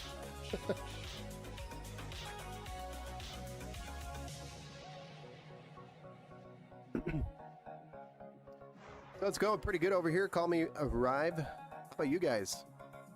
You have a good stream? QVOs are usually very incomplete. Yes, but it's still something to follow. I still recommend, you know, looking at it and using it as a guideline in a way. If I don't see the kit there, I'm less, and I don't know the kit itself, or I've never ran it before, I'm less likely to run it or buy it. So speaking of QVLs, the HCLs, they're usually super incomplete. They put them together for release and barely update after. Yeah, I know. Although I feel like Gigabyte especially has done a pretty good job keeping it more up to date, especially with DDR5 and their compatibility issues. Early DDR5 compatibility issues. But yeah, $150 for CL40, 32 gigs, 6200 megahertz. Not bad. I mean, honestly, if you're gaming, you're probably not going to notice that huge of a difference. But it is a little bit of a bottleneck if you're running a bigger CPU. So I would, if you're running a big CPU, I would invest some money in a nicer RAM. But if you're running like a Ryzen 5 7600 or something, probably fine. If you're just trying to save some bucks and weather the storm, I say go ahead and try it, especially if you could return it if it doesn't work out.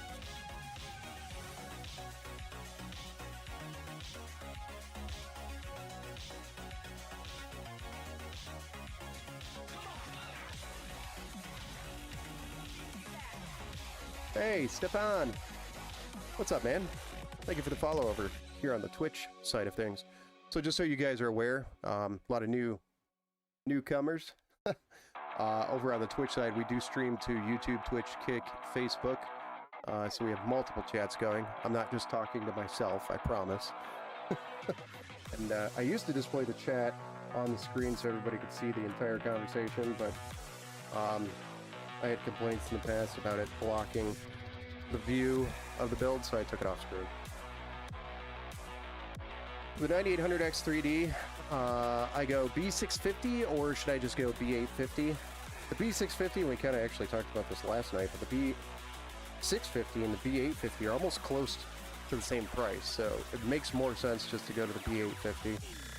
Not that it's like miles better or anything, but has a little bit more modern feature, newer feature on it. Couple of new.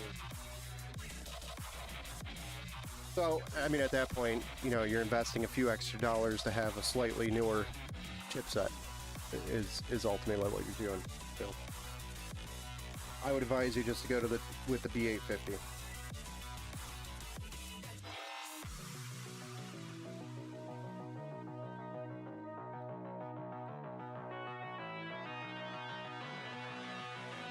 Alright, let's see if I have some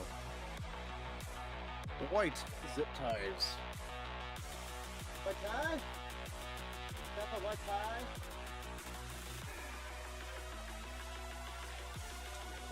I don't know how good these ones are. For a while.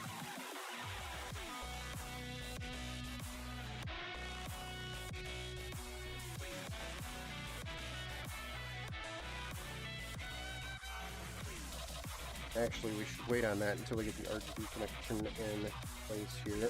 Oh. Yeah. Okay. Right there.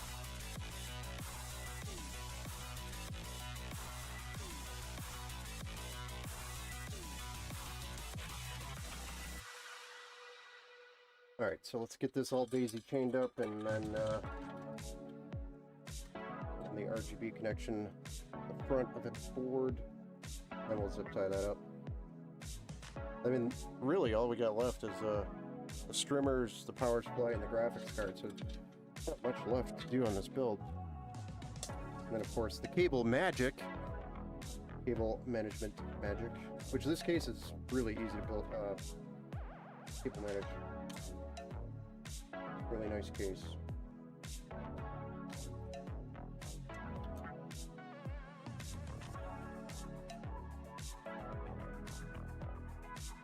The cable manage magic.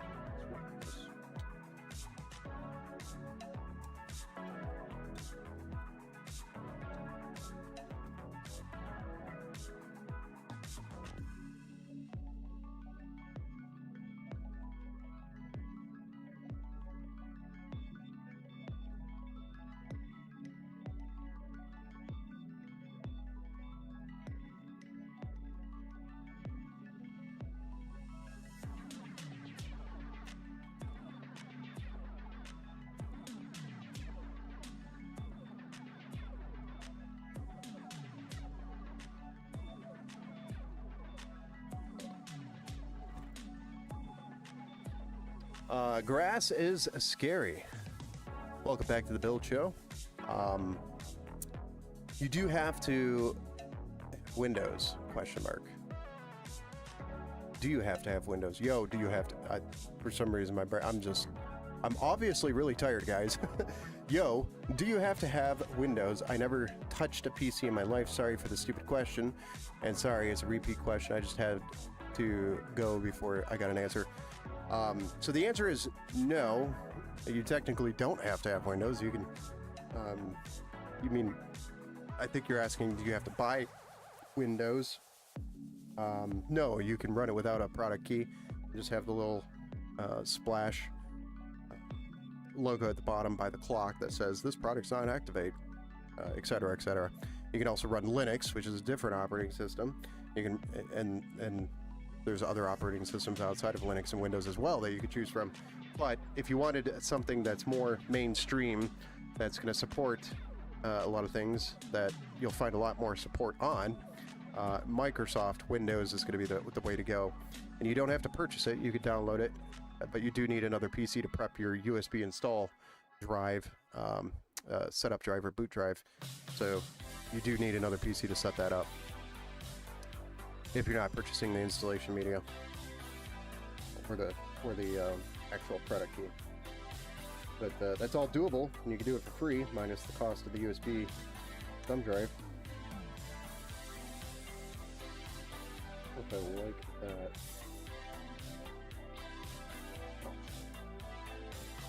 Alright.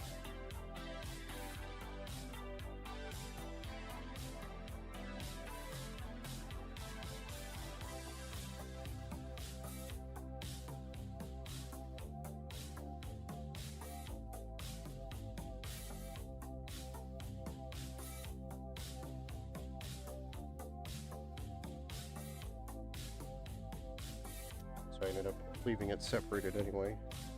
I'm still going to put a zip tie here. Cleaner. A little bit of a cleaner look.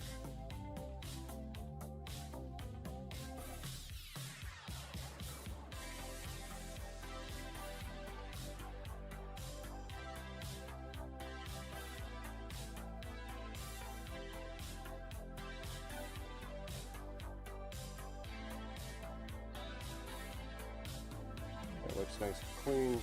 Sure, what it was looking like. There we go. And we're not like running over here and doing all sorts of crazy stuff, so better. I'll put the part tie on this right here. By the way, I like zip ties a lot.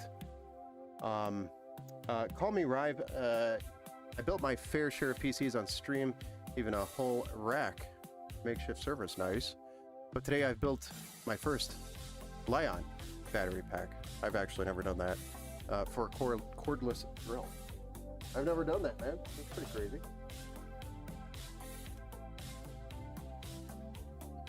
Frenzy, building my first PC, have a pre-built. I'm taking my GPU RAM and storage going from an i7 14700F to Ryzen 7 9800X3D with a 5070.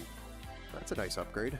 I assume maybe you're running into 14th generation degeneration or degrading. I paid like $15 for a Windows key online. Yeah, you can get a key for relatively cheap. Switching back over to the YouTube chat. Let's see here. You know, I have DDR4 4133 CL19 RAM. I tightened it up to CL14. Oh, that's pretty good. 3600. 3600. The 9800 X3D, we already covered that. I'm back, Ben. Oh, welcome back. I think it's a good idea to get like 5 Optiplexes for $200 just to test on. I mean, if they're the MTs, you can actually slap some cheap graphics cards in there and make little cheap gaming rigs for older games. Those are always fun. Have a little LAN party, set it up in the basement.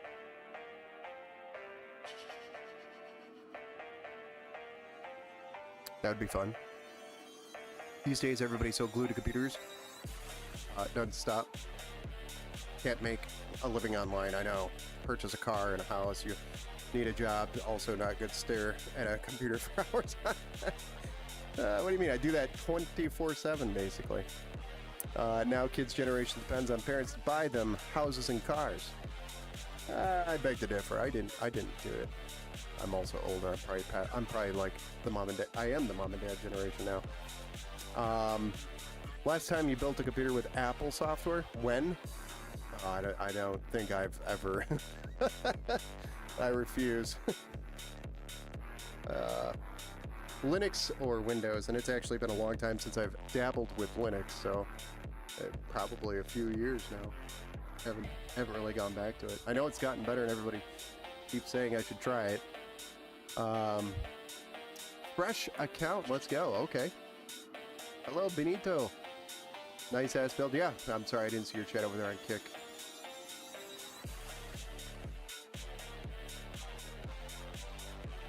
What's up, man? Welcome back to the Build Show. I'm Gen Z. I made a living in day trading in crypto.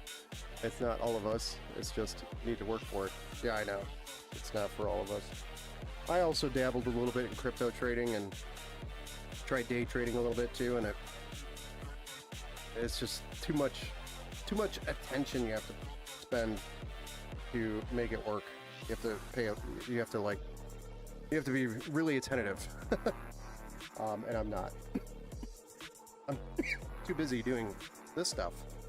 All right, so we're actually going to just go ahead and install our graphics card at this point, because we have the streamers to do, and I'd rather just do both of those at the same time, and those are really easy to do now since they're wireless. Super easy to install.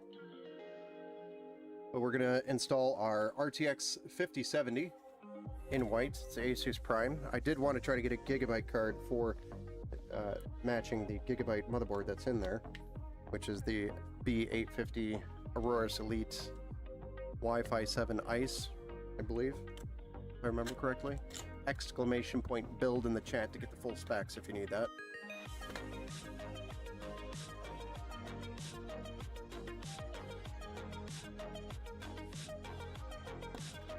Yes, being on a screen for X amount of time, it really starts to impact your sanity.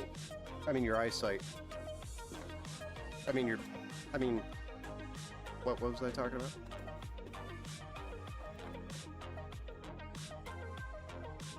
I love how they still ship these things. That's cool. A little Asus thing. Thingamabopper.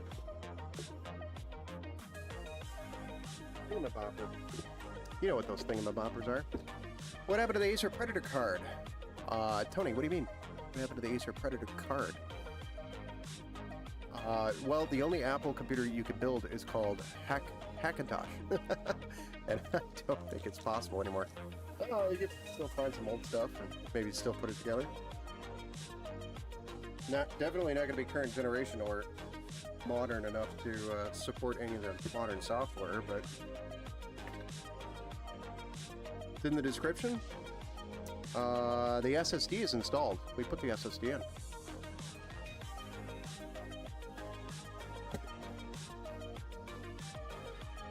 I don't know what you... I don't know. Special glasses will help on the computer. That's what I'm wearing. Special glasses. With a 2x zoom. Readers. A bit of blue light protection.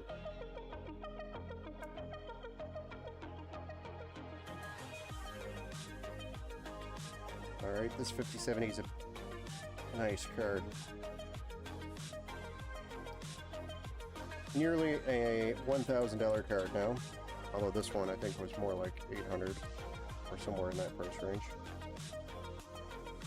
800 or 900. New. Used market's starting to go wacky again.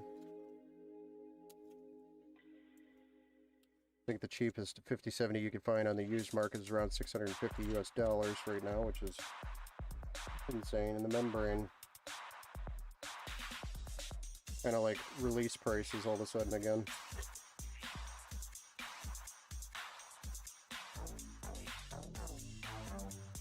I'm gonna have to start wearing gold gloves when I wear handle.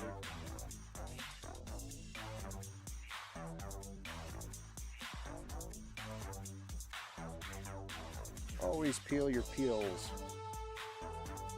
folks. Always peel the peels. Can't tell if that really put on or not. Pretty sure it does.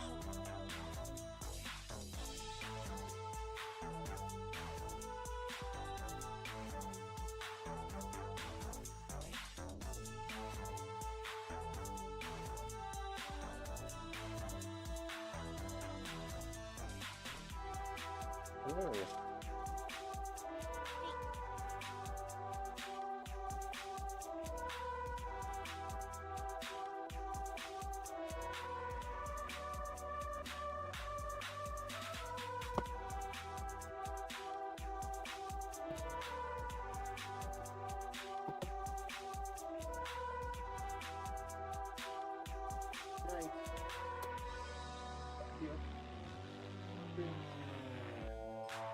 Had to say goodnight to the young ladies. The giggling, gaggling girls.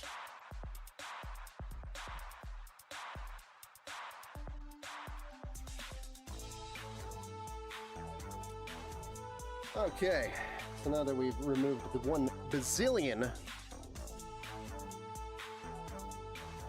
heals on that card. This is a 2-slot card, but the fan itself takes up 2 and probably a quarter. So it's going to tie up about 3 slots total on this Asus Prime 5070. But the card's going to be vertical in this case, so that's not really a big problem because your vertical bracket slash riser is taking up the rest of your slots anyway.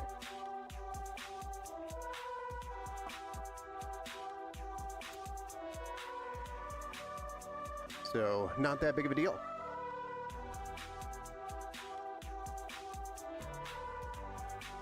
Okay, I get it now. Got it.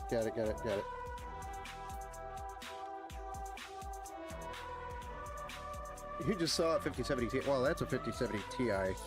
That is a 16 gigabyte card versus.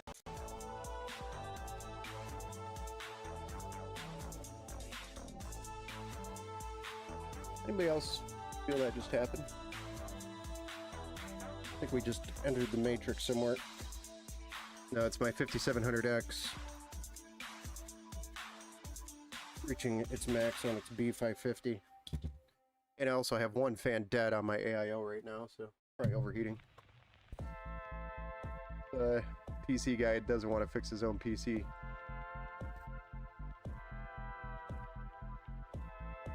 Hey Sazuk, welcome back to the build show, sir. Alright, card is in. Look at that beauty. Starting to look pretty sick. Yeah, the downside is we ordered reverse blade fans for the side. I don't know if you can see it or not, but we don't have fans installed in the side. We ordered reverse blades, but they did not ship us reverse blades. We received quite the opposite, unfortunately, so that is a run to Micro Center tomorrow to solve that problem. Because I'm not going to wait the 2 days. They're super excited to get this built, and I was supposed to have it ready by the 20th tomorrow. So I definitely need to get this done ASAP and done right. But yeah, we've got really nice, solid looking build so far. Coming together nicely. The white. Alright, so let's get these streamers in. Now we could swap these out for the white ones, but I think the black accent with already the black cables in there are going to look pretty nice. And the black, there's just little accents of black throughout the build. So I think keeping them on is going to give it a nice little accent. But if they want, I can swap those out. So if you guys are round, don't these have like a power cord included with them? Oh shit.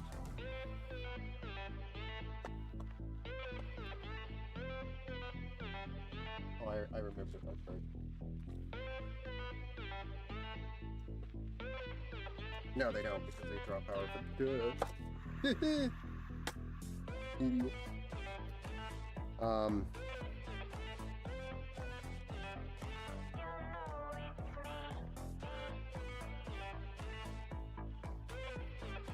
I actually have no idea how I want to run this.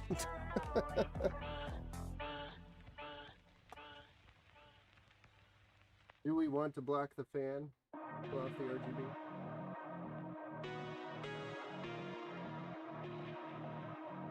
Somebody stop me from doing this. I feel like an idiot.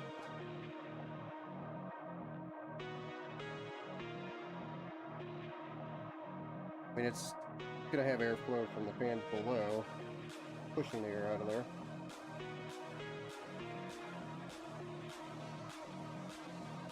You're getting the full value of RGB streamer this way.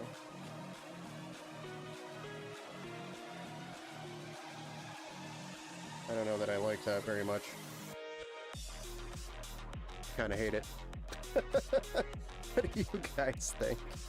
Because I hate how Liam Lee puts these stupid 90-degree bends on these things. And then you're like, okay, well, I either have to take it apart and undo the 90 bend, or run it with a 90 bend. I don't know if I like that or not. My own PC. The main rig is most troubled PC. Yes, exactly. It needs so much work. Yeah, you don't want to take it down. You don't want to shut it down. You're actually worried if you shut it down, it might not come back up. Swore? Did I swear? I didn't mean to swear if I swore. Hey Ben, how much is this type of computer would run? So this is probably about a $3,000-ish PC. I don't remember the exact price.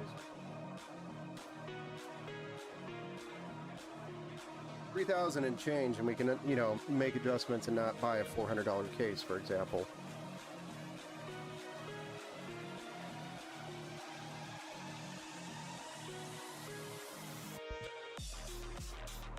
So you could save some money doing some different things and get about the same performance with less the cost. But the aesthetics is being paid for here with the trimmers and the case. Because this is the Height Y70 Touch. This is like a $400 case. And then the trimmers themselves, it's like another 120 bucks. The SSD is like $400. The RAM's $500. The graphics card's, what, $800 now. Your motherboard's another 200-ish. The B850, the Elite Wi-Fi 7. And then you got your cooler, which is probably the cheapest part in the entire build, honestly. Your AIO, that's like $55. And then the CPU, another 400 and some change. Adds up quick.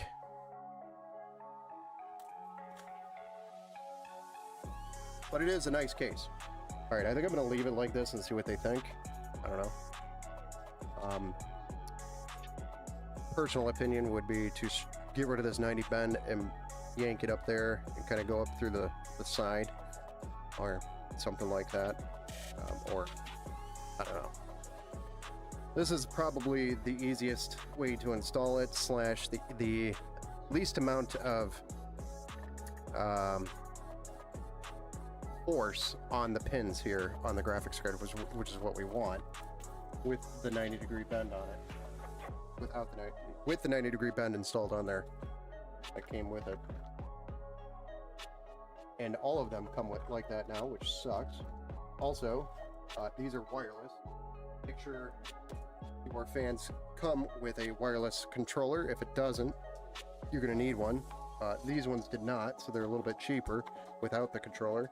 But I was buying fans with a controller, so the fans had the wireless controller already.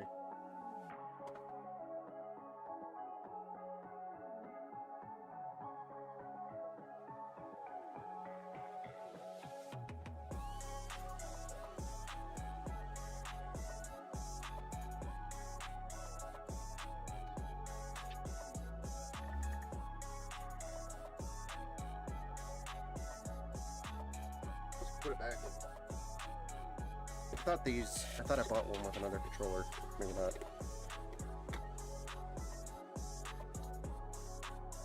Or I opened it up and I took it out and I put it over there, and that did come with a controller. I'm just crazy. I know I did it. I'm not losing my mind. The 5070 with a 9800 X3D, yes. Fire alarm! What's the specs of this? You can do ! build in the chat, and that'll spit out all the specs of the build that I'm currently working on. So, example, if you want all of the specs, I can do this. ! build. And that'll spit out the specs from the Empower AI bot. Not really AI.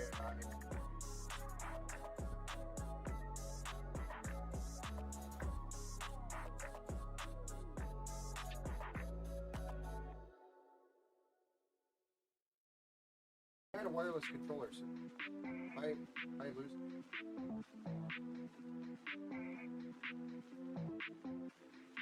Knew I had one. So yeah, just pay attention to when you're buying your streamers.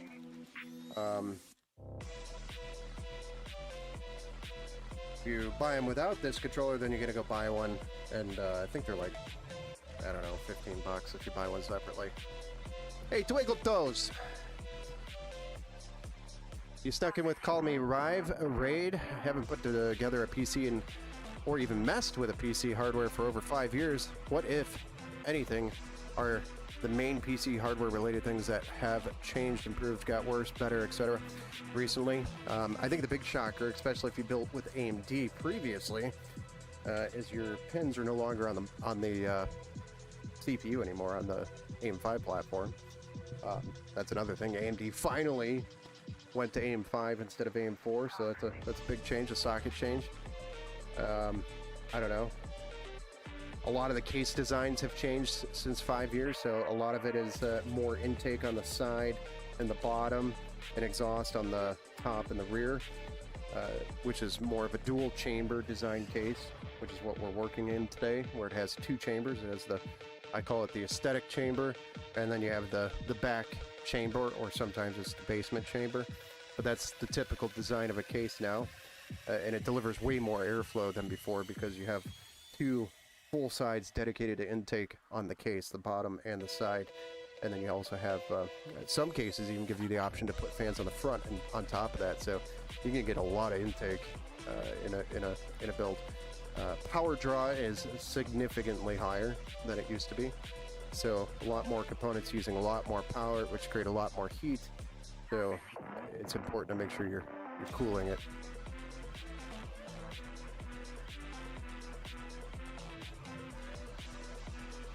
Oh, did it say Ryzen 9? That might have been a typo on my end, guys. Sorry if it said Ryzen 9. It's supposed to be a Ryzen 7 9800X3D. My bad, guys. My bad. Thanks for calling out. Hey, thank you for the sub over there on the YouTube. Street lights and alarms here. Nice. Thank you for the sub over there on the YouTube. Exclamation point Discord, yes, for the Discord chat. But yeah, if you're getting into a PC build and you need some advice on some parts, Twinkle Toes, you're more than welcome to join the Discord and ask questions there. There's a ton of smart guys that'll walk you through it, including myself. But I don't count myself as a smart guy. In your opinion, is there too much white? Yes, and that's actually why I kept the black, so this would have been an option. These black accents on these cables, they send you white plastic pieces that you could swap them out with. So I kept the black ones just because there is an awful lot of white in this build. So it just gives it a little bit of an accent, defines it a little bit. But yeah, there's a lot of white in this build. Is it too much? I don't think it's too much. I think it's a very nice looking build. I really wish we had the side fans. That really would have made it pop tonight when we put this thing together finally. But speaking of that, let's go ahead and get our power supply installed so we can get this thing fired up before the night is ended. And then I'll get those side fans tomorrow and throw those in, but at least I can, get everything else installed and set up, and drivers, BIOS updated, and XMP or Expo set. Is this wood paneling? No, there's no wood paneling. That's actually a piece of cardboard covering a touchscreen. That's actually a screen. Once we finish the build and fire it up, I'll take that off and you'll be able to see the screen itself, which is really cool. It's actually really cool. This is the Height Y70 Touch. If you want to look up the case, it includes the touch screen on there. It's about a $400 case. Some of them, sometimes you can find it for a little bit less, but runs around $400. Low-key, I think the case cost way too much. I do not disagree with you.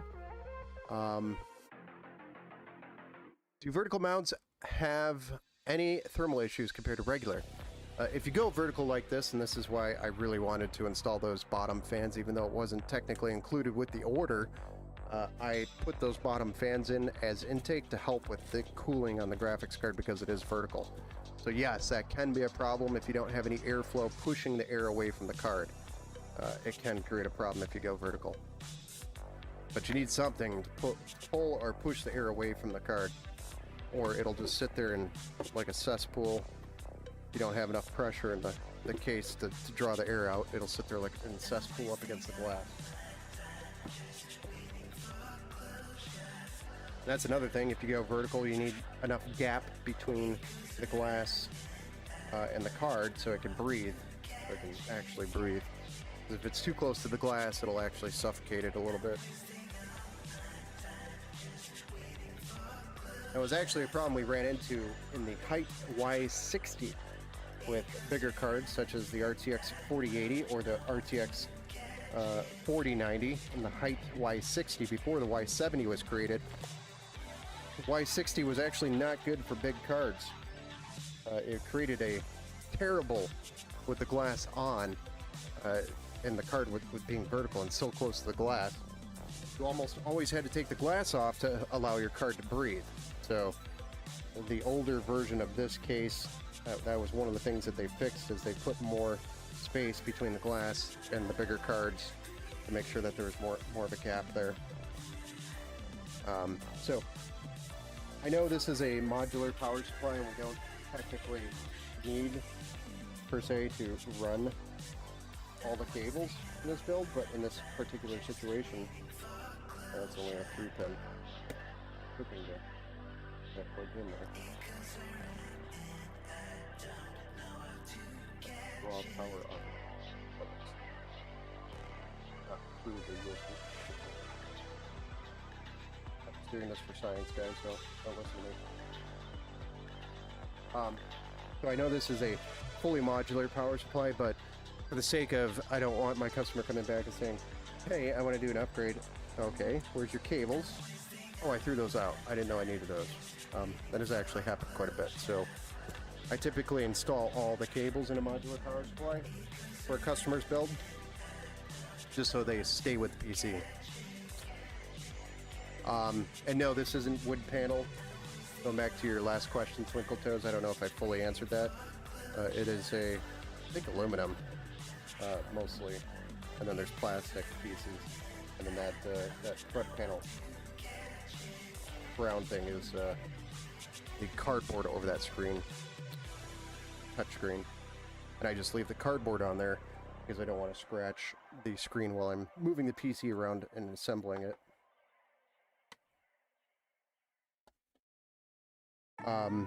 But you can definitely get a case with wood paneling now. There's tons of options. That's because that seemed to have picked up quite a bit. $875 case online. Oh, whoa, what case is that? Gotta be one of the like Corsair behemoths. First thing I think of is Corsair. When you see an $850 case, the first thing you think of is Corsair. Of course it's Corsair. No, just kidding. I don't know if it actually is. I thought more money is supposed to go into the GPU. Well, yeah, you typically would want to do that, but this was a customer went on the website and used the custom PC builder and built this PC from that, and they really wanted this case, so I'm not going to... I wasn't there to advise. Basically, they did it all on their own on the website. Now we're assembling it. But yes, you could definitely improve the overall build by spending less on the case and more on, say, a bigger graphics card. Probably could have gotten a 5070 Ti on the same price with a different case, as an example. But the aesthetics matter for some people, to the point where they will spend more on the case and on a lesser graphics card. So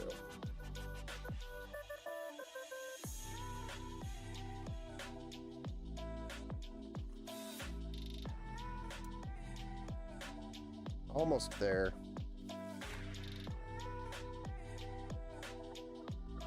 But that's why I put the EPS extensions on here, the white ones, because all these cables are black on this power supply.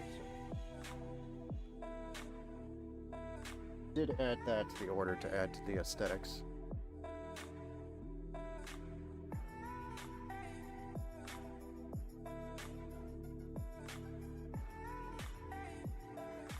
Don't be hating on the little 5070. We got one in our house, and it's actually pretty nice for the price. Not today's pricing, but maybe when you buy yours, right? It's a pretty nice card. I'm not hating on the 5070 at all. Absolutely not.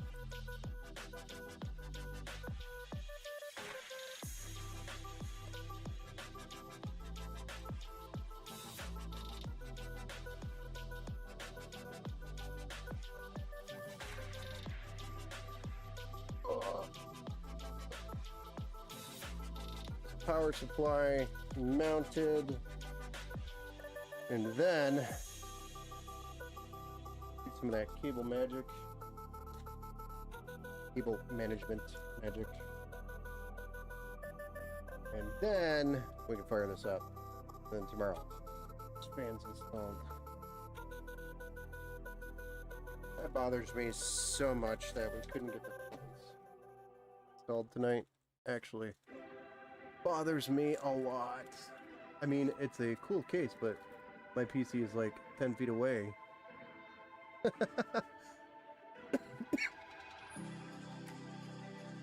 Yes, Roy, they're up there in that price range now, unfortunately. Oh boy. Parts People is rating with a party of 55 tonight. Welcome, everybody. Welcome to the Build Show.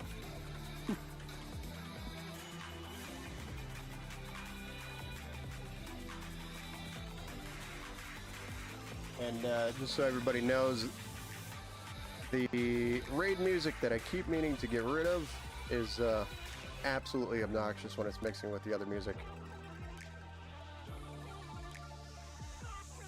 So I'm going to shut that music off.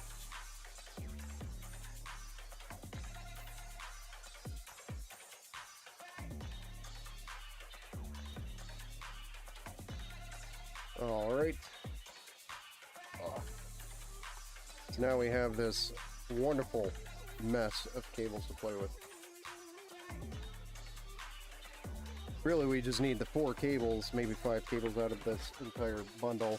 And again, I like to pile on all the cables because of the fact that we don't want any cables going missing on our customer. That's what happens over time.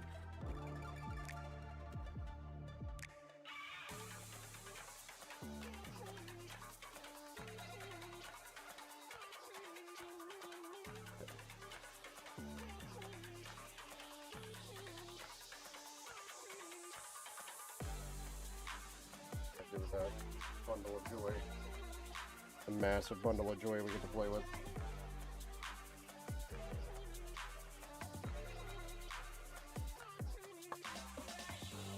These are our EPS cables that we need to get ran over here.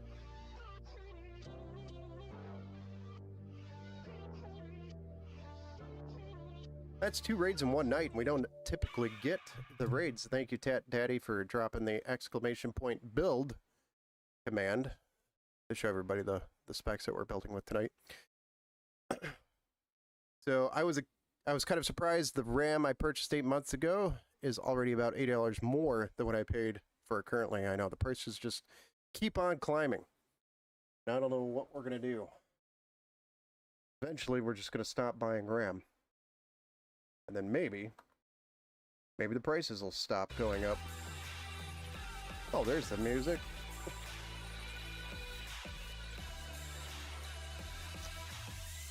That's wild, I know. It's $920 at Micro Center for a Prime 5070. Thankfully, I did not spend that on this card. Jeffy Tech, I got in just in time. That's my point. I've been seeing them ramp up for. Oh yeah, I mean, it's 96 gigabyte kits are what, $1,800 right now?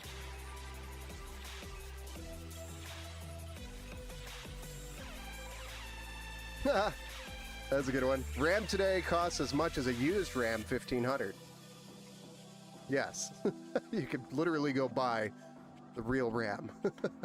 It's not random access.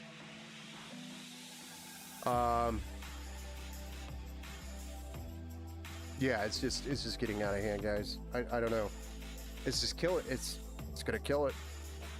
Look at how many builds I've done this year. I'm at build number 32 right now that we're building on the year, and you know, a really good year. I did 733, but that was also when everything was super cheap and everybody was like coming out of COVID still, and it was just a really good building time. And I also did a lot more budget builds back in 2023. 2024 we almost did 200, and then we started dipping in 2025, but we maintained about 200 builds every year, minus the boom year. Call it the boom year. How did you do so many in 2023? Tony, it was a lot of budget builds. So we didn't do, mostly high performance rigs, such as, I guess, most of the stuff that you see on the channel now. We did a lot of budget builds. And honestly, I'm feeling like we need to go back to budget builds since the market is so wonky and it's we're not doing as many builds. So if I want to keep my build count up, it means less profit, but you could do budget builds. It's just a headache doing them because you're dealing with a lot of used parts to do the budget builds to achieve the lower price, and you deal with a lot of bad parts or scummy sellers on eBay and just a lot of crap you just have to go through. Versus all new builds, you just, okay, it doesn't work, send it back, give me a replacement. Easy peasy, headache free, basically. Or they send you the wrong part, or people list stuff incorrectly on eBay and stuff like that. The budget builds are fun. I still enjoy doing them. Not that I don't enjoy doing them, it's just they're a headache. That's the plain and simple truth. Budget builds are a headache, especially if you're doing a large quantity of them. I've got a few in here that I was going to build that I do plan on throwing on the channel here, and they're i5s 10400, because that platform, the LGA 1200 platform, Intel 10th gen and 11th gen, there's just an abundance of them available, and people just don't like them, or just they're selling them for really cheap. So if you can find that bundle on like eBay for less than $200, you're doing pretty good. Obviously, if it's more than 200, you just go buy the Ryzen 5 5500 AMD bundle from Micro Center for like $250 with the RAM. So make sure it's like under 200, and then you got yourself a solid platform that's going to support Secure Boot and Windows 11, and just keep in mind 11th gen 500 series boards is going to give you PCIe 4.0 support, whereas the 10th gen 400 chipsets don't have PCIe Gen 4 support if you need that. Surge of builds is going to make inflation, I know, yeah. Yeah, we'll probably go back and do a lot more budget builds, I think. That'll definitely change up our build count. Because that's what everybody's looking for right now. Cheap builds. Nobody's interested in spending thousands of dollars. Hey, what's up, Captain Blue Balls? Thank you for the follow. Over there on the Twitch.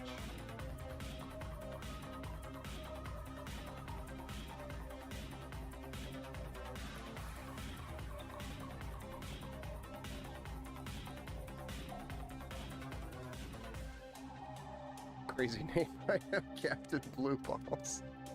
It's an interesting name. By the way, for everybody who's just joined us, we do stream to Twitch, YouTube, Kick, and also Facebook. So I promise if you see me reading something from another chat that you're not seeing, I'm not talking to myself, even though I am that crazy. That could be happening, but I'm definitely not.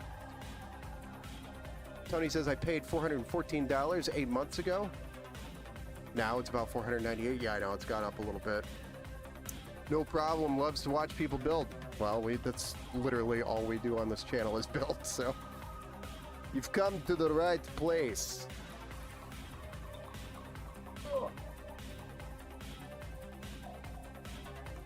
All right, so now I got to do some cable management magic, and I keep talking about how easy cable management is in this case. This is the Height Y70 if you're just now joining us, and if you're also looking for the build specs, anybody that joined us recently. Oh, thank you for a third raid from It's a lot of raids tonight. I guess we picked a really good time to stream. I was like, what is going on with the music again? Hold on, I'll fix the music. That raid music, it goes for a long time. But thank you. The raid. Ask a Scientist Gaming. Coming in with 6 people. Welcome to the Build Show, everyone.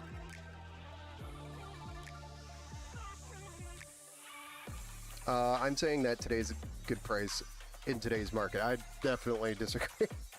I'm sorry, Tony. I'll disagree this time. Welcome in, Raiders. Tonight's, I guess we're playing Arc Raiders. Tonight's guest, Dr. Lisa Chadwick, program officer and expert in genetics and epigenomics. Who answered questions while playing Super Paper Mario? I don't know. Is this a test? I've seen some RAM sell for $700, dude. I know. I know. I understand it. But I think $500 for 32 gigs of RAM is insane. I think it's insane already. $500 is insane.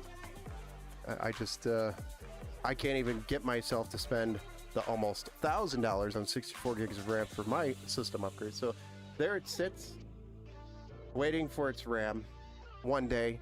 And I was also going to buy a graphics card, but maybe I'll just reuse my 3070 because I don't play that many games anymore.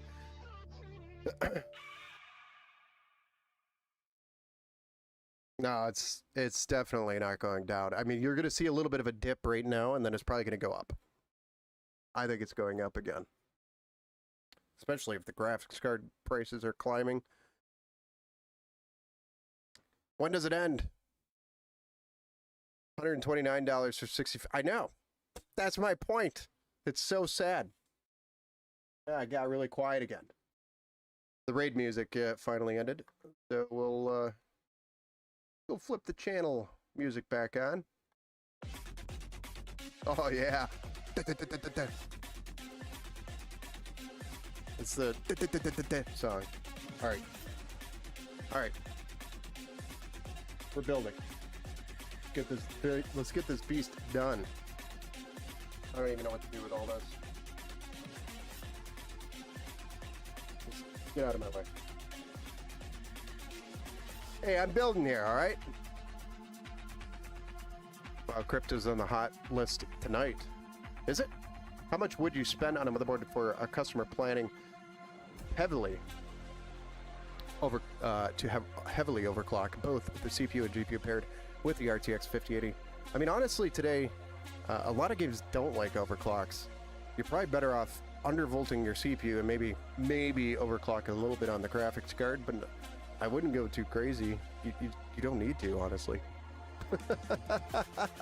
You know, everybody, I love it. Everybody comes in, I want to overclock, and I'm like, oh, okay, well, let's talk about that for a second, and then we go through it. Okay, I don't want to overclock, and I'm like, yeah, it's not really worth it sometimes.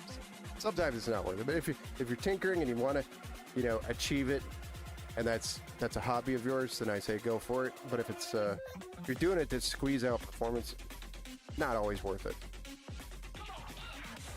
Oh, thank you for the follow, Ask a Scientist. And I don't know who answered questions while playing Super Mario or Super Paper Mario.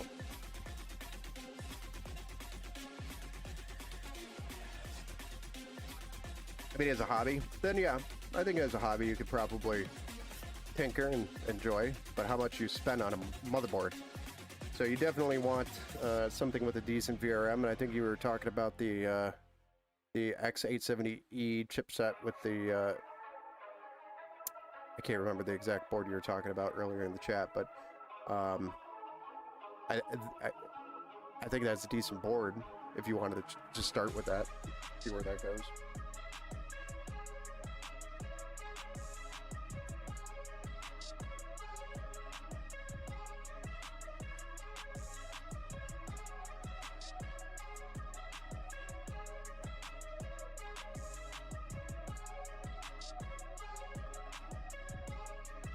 Mom's just gonna pop this out of my way. I deal with this. Oh jeez, that already came undone. That's nice. Jeez. Kinda knew that was gonna happen if I tugged.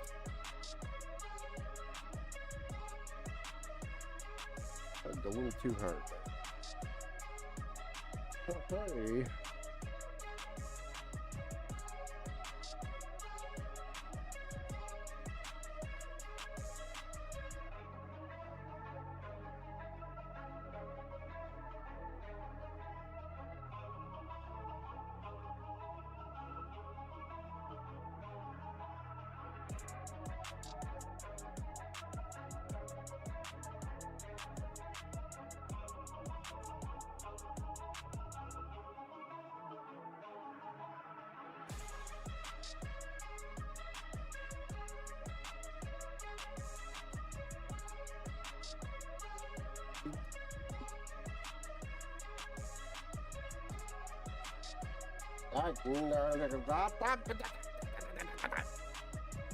This came undone again. Alright.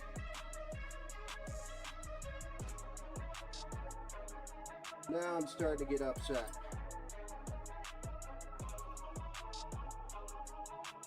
A row, it came undone again. I'm gonna have to tape that sucker up. Just a tight corner that we have to around here.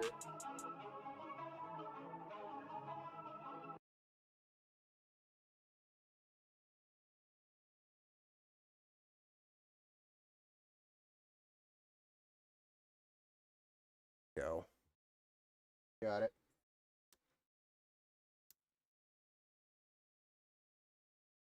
I think we actually hit the end of that. The playlist. Where'd it go? Got all quiet, you know.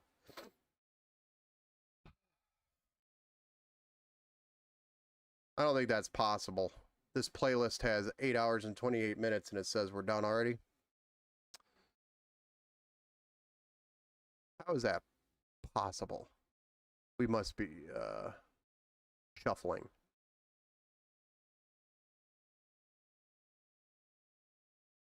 Yeah. No, go ahead. No, I'm waiting on you. There you go. No, everybody, don't worry. We got an audience. They're all just sitting around waiting. It's all good. Don't need to entertain. No, it's all you. Told you guys I was crazy.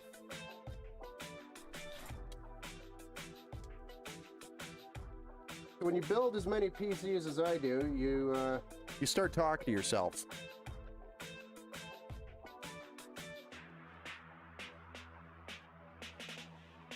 I think the scary part is when you realize you're actually responding to yourself.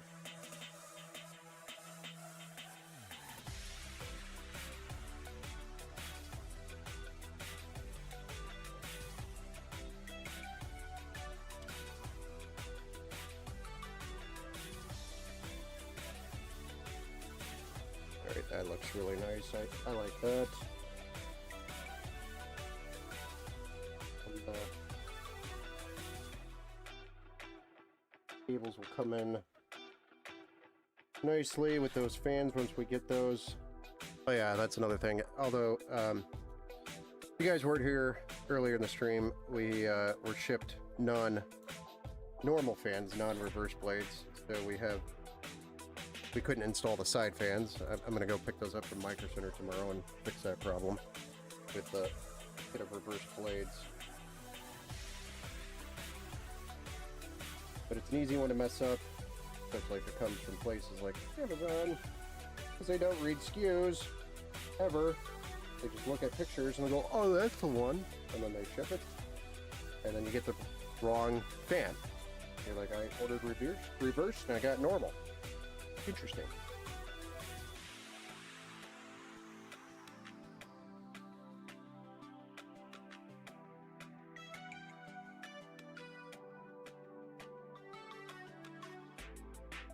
I'm very anal about my cable management, if you haven't gathered that already.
I'm gonna have to call in again if this don't clear up. I'm going to the ER again. Oh man, sorry to hear that.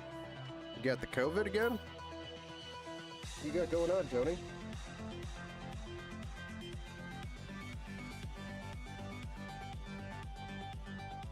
Yeah, it's not like you to be under the weather for so long.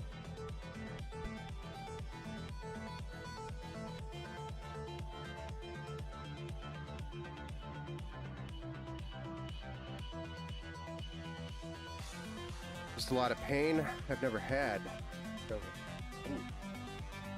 You might have COVID. I don't know what type of pain you're in, but you need some good cable putting strain on the neck.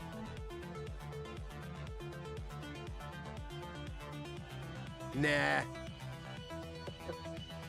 I'm still young, Chris.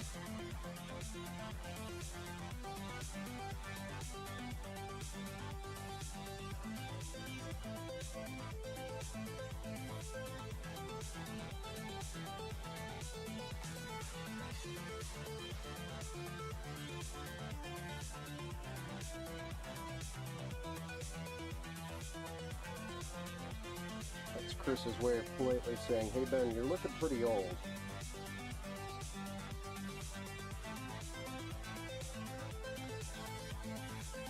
And it's not really, but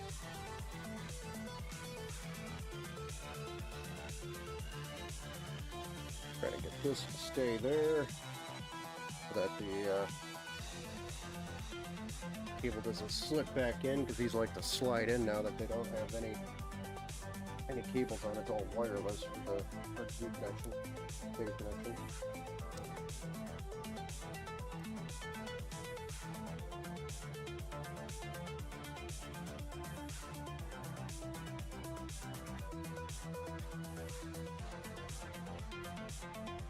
Really starting to clean up a bit.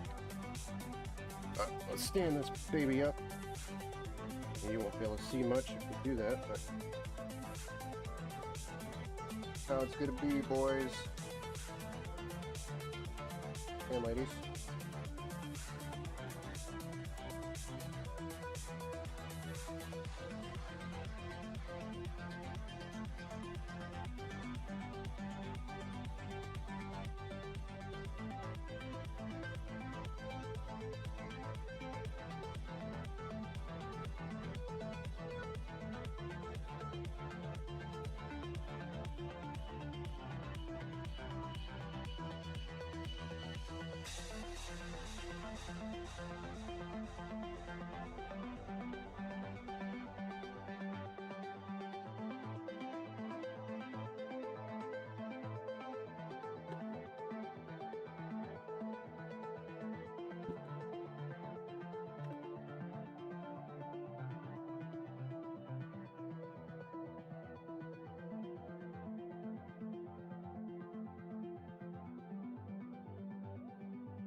Even at 1080p for Intel, you got top end. What are you talking about? Oh, yeah. Let's see here.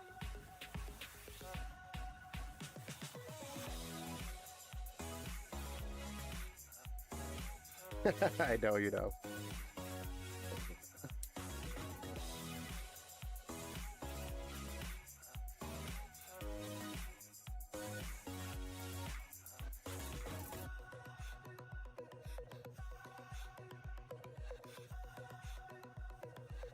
Right outside of flapping in some Leon Lee fans tomorrow.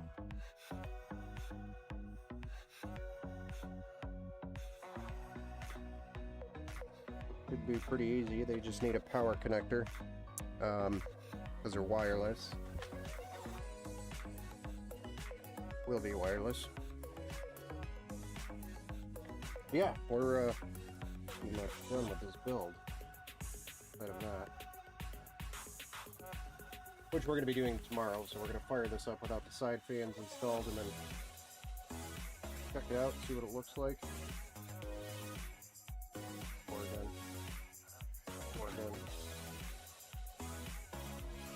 Front panel glass. All good. Nobody's listening.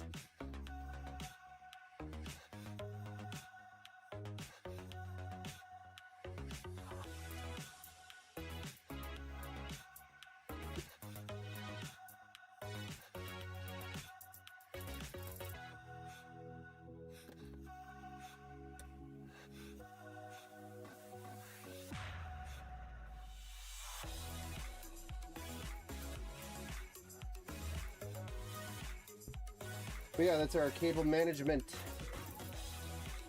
finalized. Finally. That is as good as it's going to get. Flip it over and see what the other side looks like. Sure we didn't completely botch it, but nope, it looks absolutely stunning. I don't know if I'm a fan with the RGB cable on the front of the card. There's more. I could literally put my whole fist in between the card and the actual cable, so not really worried about that. There's plenty of airflow there, plus there's bottom fans blowing the air upward, and then we'll have, once we get those side fans in tomorrow, the side fans for more intake. We are ready to reassemble this case finally. Fired up.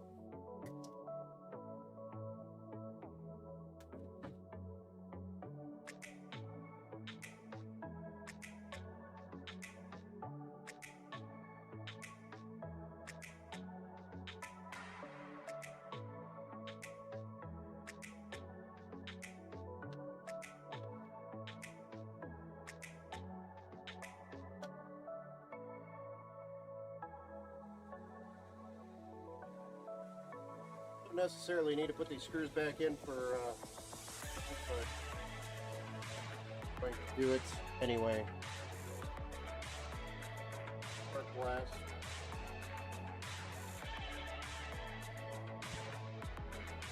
I'm going to be taking apart.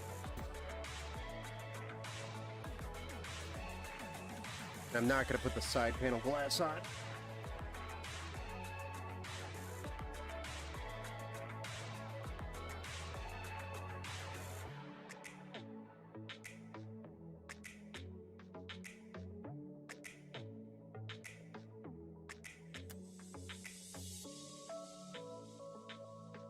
Get a side view and get this thing fired up. Oh boy. Oh boy. Get that side view going for you guys. Side view.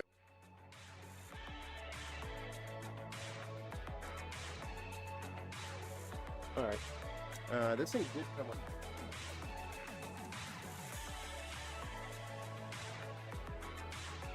put it somewhere special. So this thing, which goes from the front panel screen to your graphics card. I love how it's picking up the PC because of my white shirt. Nice. Call me Rive. Almost there, ladies and gents. Gonna see this thing fired up for the first time.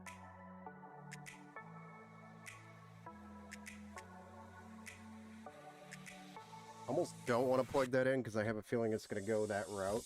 I'm not close to my other screen.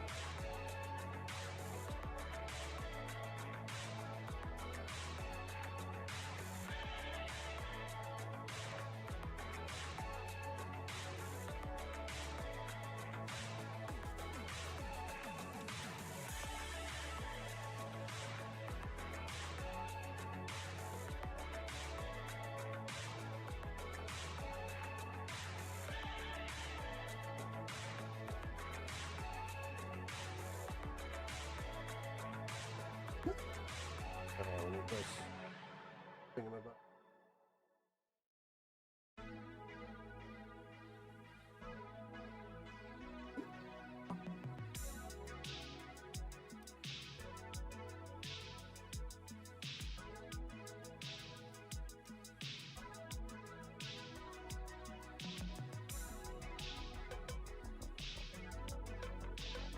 All right, I don't know why the fans are already lit up, but they're that excited.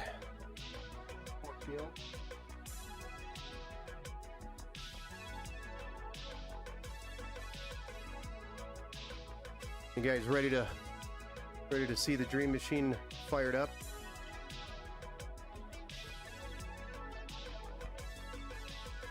All right, who's ready to see this thing fire up?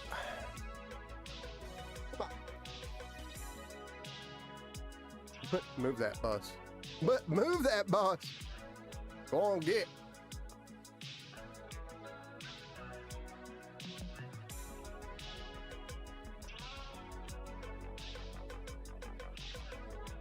Kenneth, welcome back to the Build Show. All right, here we go. We're gonna go ahead and fire this thing up in 3, 2, 1. Hopefully I still know how to build a computer. Oh, it's so bright. It's actually really bright off of those oh man, those trimmers are really bright.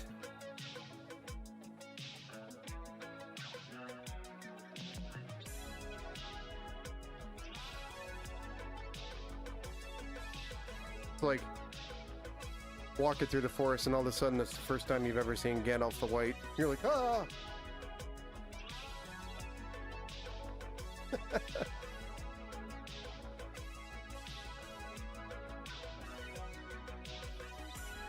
Ah, there's our post. Hey, look at that. I can't click it. Somehow it crammed it all in there, so that's cool. While we're posted. That's the BIOS asking, hey, do you want X3D mode? Or mouse and keyboard, or at least my mouse doesn't work on there.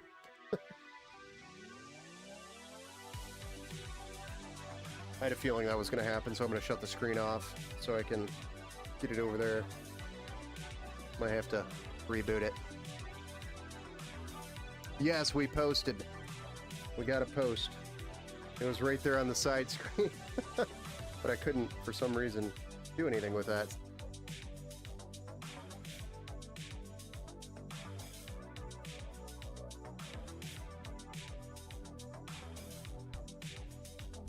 There we go. Do we want to enable? No, we're not going to do that now because we're going to still do the BIOS update. We are posted. So yeah, we have for the side, we have the Lian Li LCD wireless fans that we were going to install on the side, which would have been over here on the side. Would have been able to see it through the glass there. But we're not installing these ones because these are not the reverse blades, even though I did order the reverse blades. They sent me the wrong ones. So I'm going to run over to Micro Center and fix that tomorrow, probably in the afternoon is when I'll be able to get over there. and then I'll throw those in. Should take, honestly, like 10 minutes to put those in or less. And then the build is complete. But we did add, in addition to the custom build select on the website, we added the 3 fans on the bottom because that wasn't selected in the build. And I recommend it, especially if your card is vertical in this case, to install 3 or 2 140s, 3 120s or 2 140s on the bottom, because that will push the heat from the card up so that it can be pulled into the exhaust. But it pushes the heat away from the card and feeds it nice fresh air from underneath the case. So that's intake on the bottom. There's 3 120s down there that you can't see very well. Maybe if we cleaned it a little bit, you could. Down there in the vents, in the mesh, you can kind of see the glows. But it also adds a really cool glow effect on the table with those RGB fans on the bottom. Kind of cool. Like an underglow on your car back in the 90s when that was really cool. I see the lights. Yes. It's a cool design. Yeah, it's a pretty cool design. And those are Arctic P12s that we threw in down there. ARGBs, white.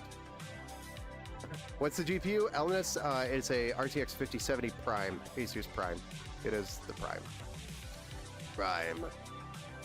Monitor screen isn't working. I unplugged it because the BIOS was going here and I couldn't click anything, so it defaulted as the primary screen.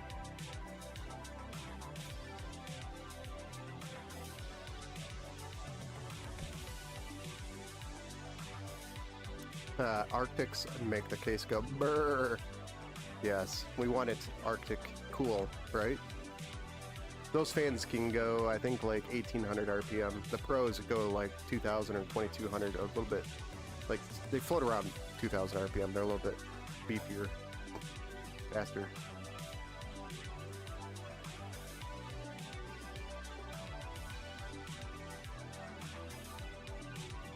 But there we have it.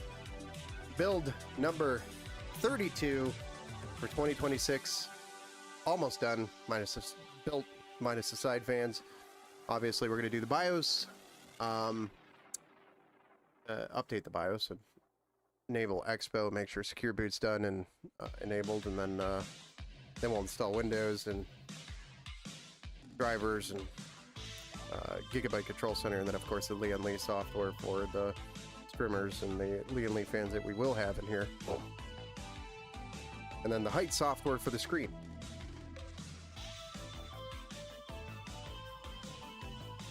Woohoo! 32.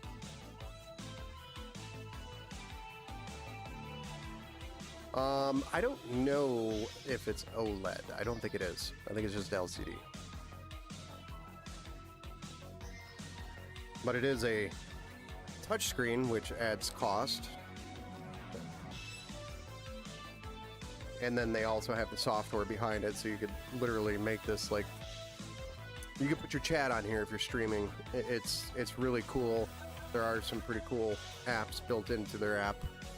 They have their own little app store for their app or OS that you can set up on here that you can run from your computer. Really cool. I don't think it's not cool. I think it's cool. Not my style. I don't really care for the screen taking up this much real estate in the front of the case. If I was going to have a screen, it would be on the inside of the case, maybe mounted up there on top underneath the cooler. That'd be kind of a cool place to put it, or the front, if we were looking at the front, maybe right there on that big white space. That would be a really cool place to mount a screen, but wouldn't need the touchscreen at that point.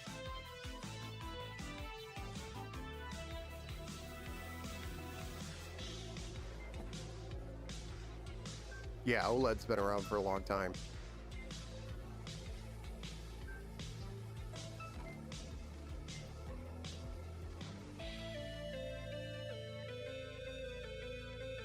But there you have it, ladies and gentlemen. Build number 32 for 2026 is mostly complete. Yeah. It's almost midnight. Took a good 3 hours to get through this build. We definitely could have gotten it done quicker if we didn't have all the random issues that we had coming across those fans. That was kind of a big letdown, but we'll get those fans straightened out tomorrow from Micro Center. Micro Center coming with the rescue. Thank goodness there's one like 30 minutes from here.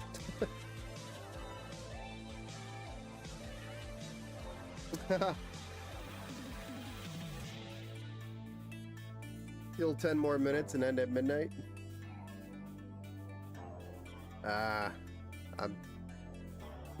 My voice is tired. I'm tired. I gotta get up at like 6:30 tomorrow. It's midnight. That means I'm getting maybe 5 hours of sleep tonight. We're done. That's it, ladies and gentlemen. That's the build show for tonight. If you do want to come back, we got more builds. I don't know if we could squeeze in maybe another one before the end of the week. If we do, it'll be more of a budget build that we do. Between now and Friday would be ideal. Maybe squeeze one in on the weekend if we don't get one between now and Friday, but we could definitely probably get one in somewhere between now and the weekend. But definitely more of a budget build for that one if we do it, or we can do the old Alienware from 2003, the restoration on that. Been meaning to schedule that stream and do that. That's a really cool system that's turning out really nice. I mean, obviously it's an Alienware, but it's from 2003 pre-Dell, so really nice system. What else? If you haven't already joined the Discord, thank you, Tat.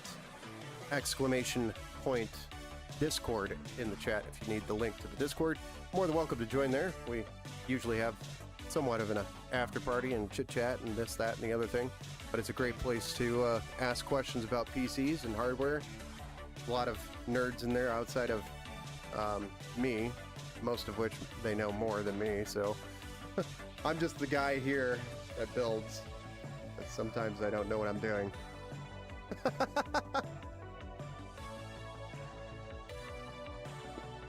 don't think there is an exclamation point Windows command, is there?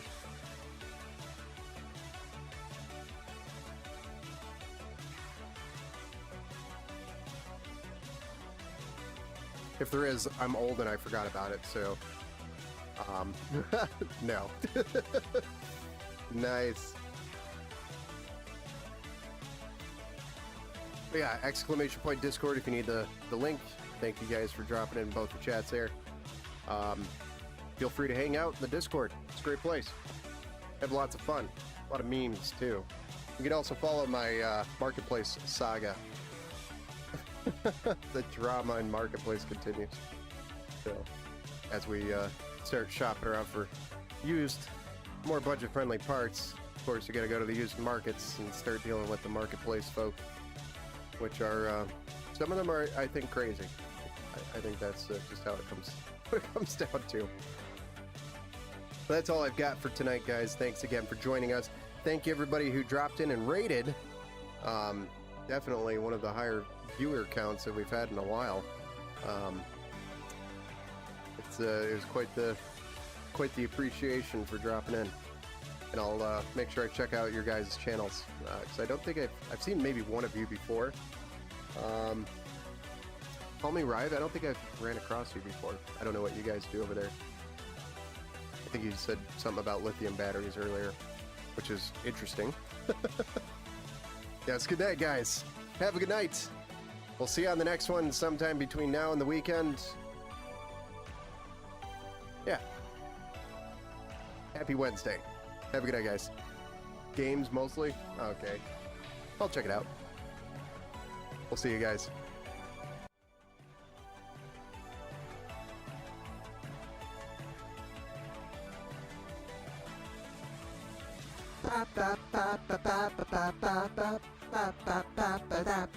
Yeah. Good night, guys.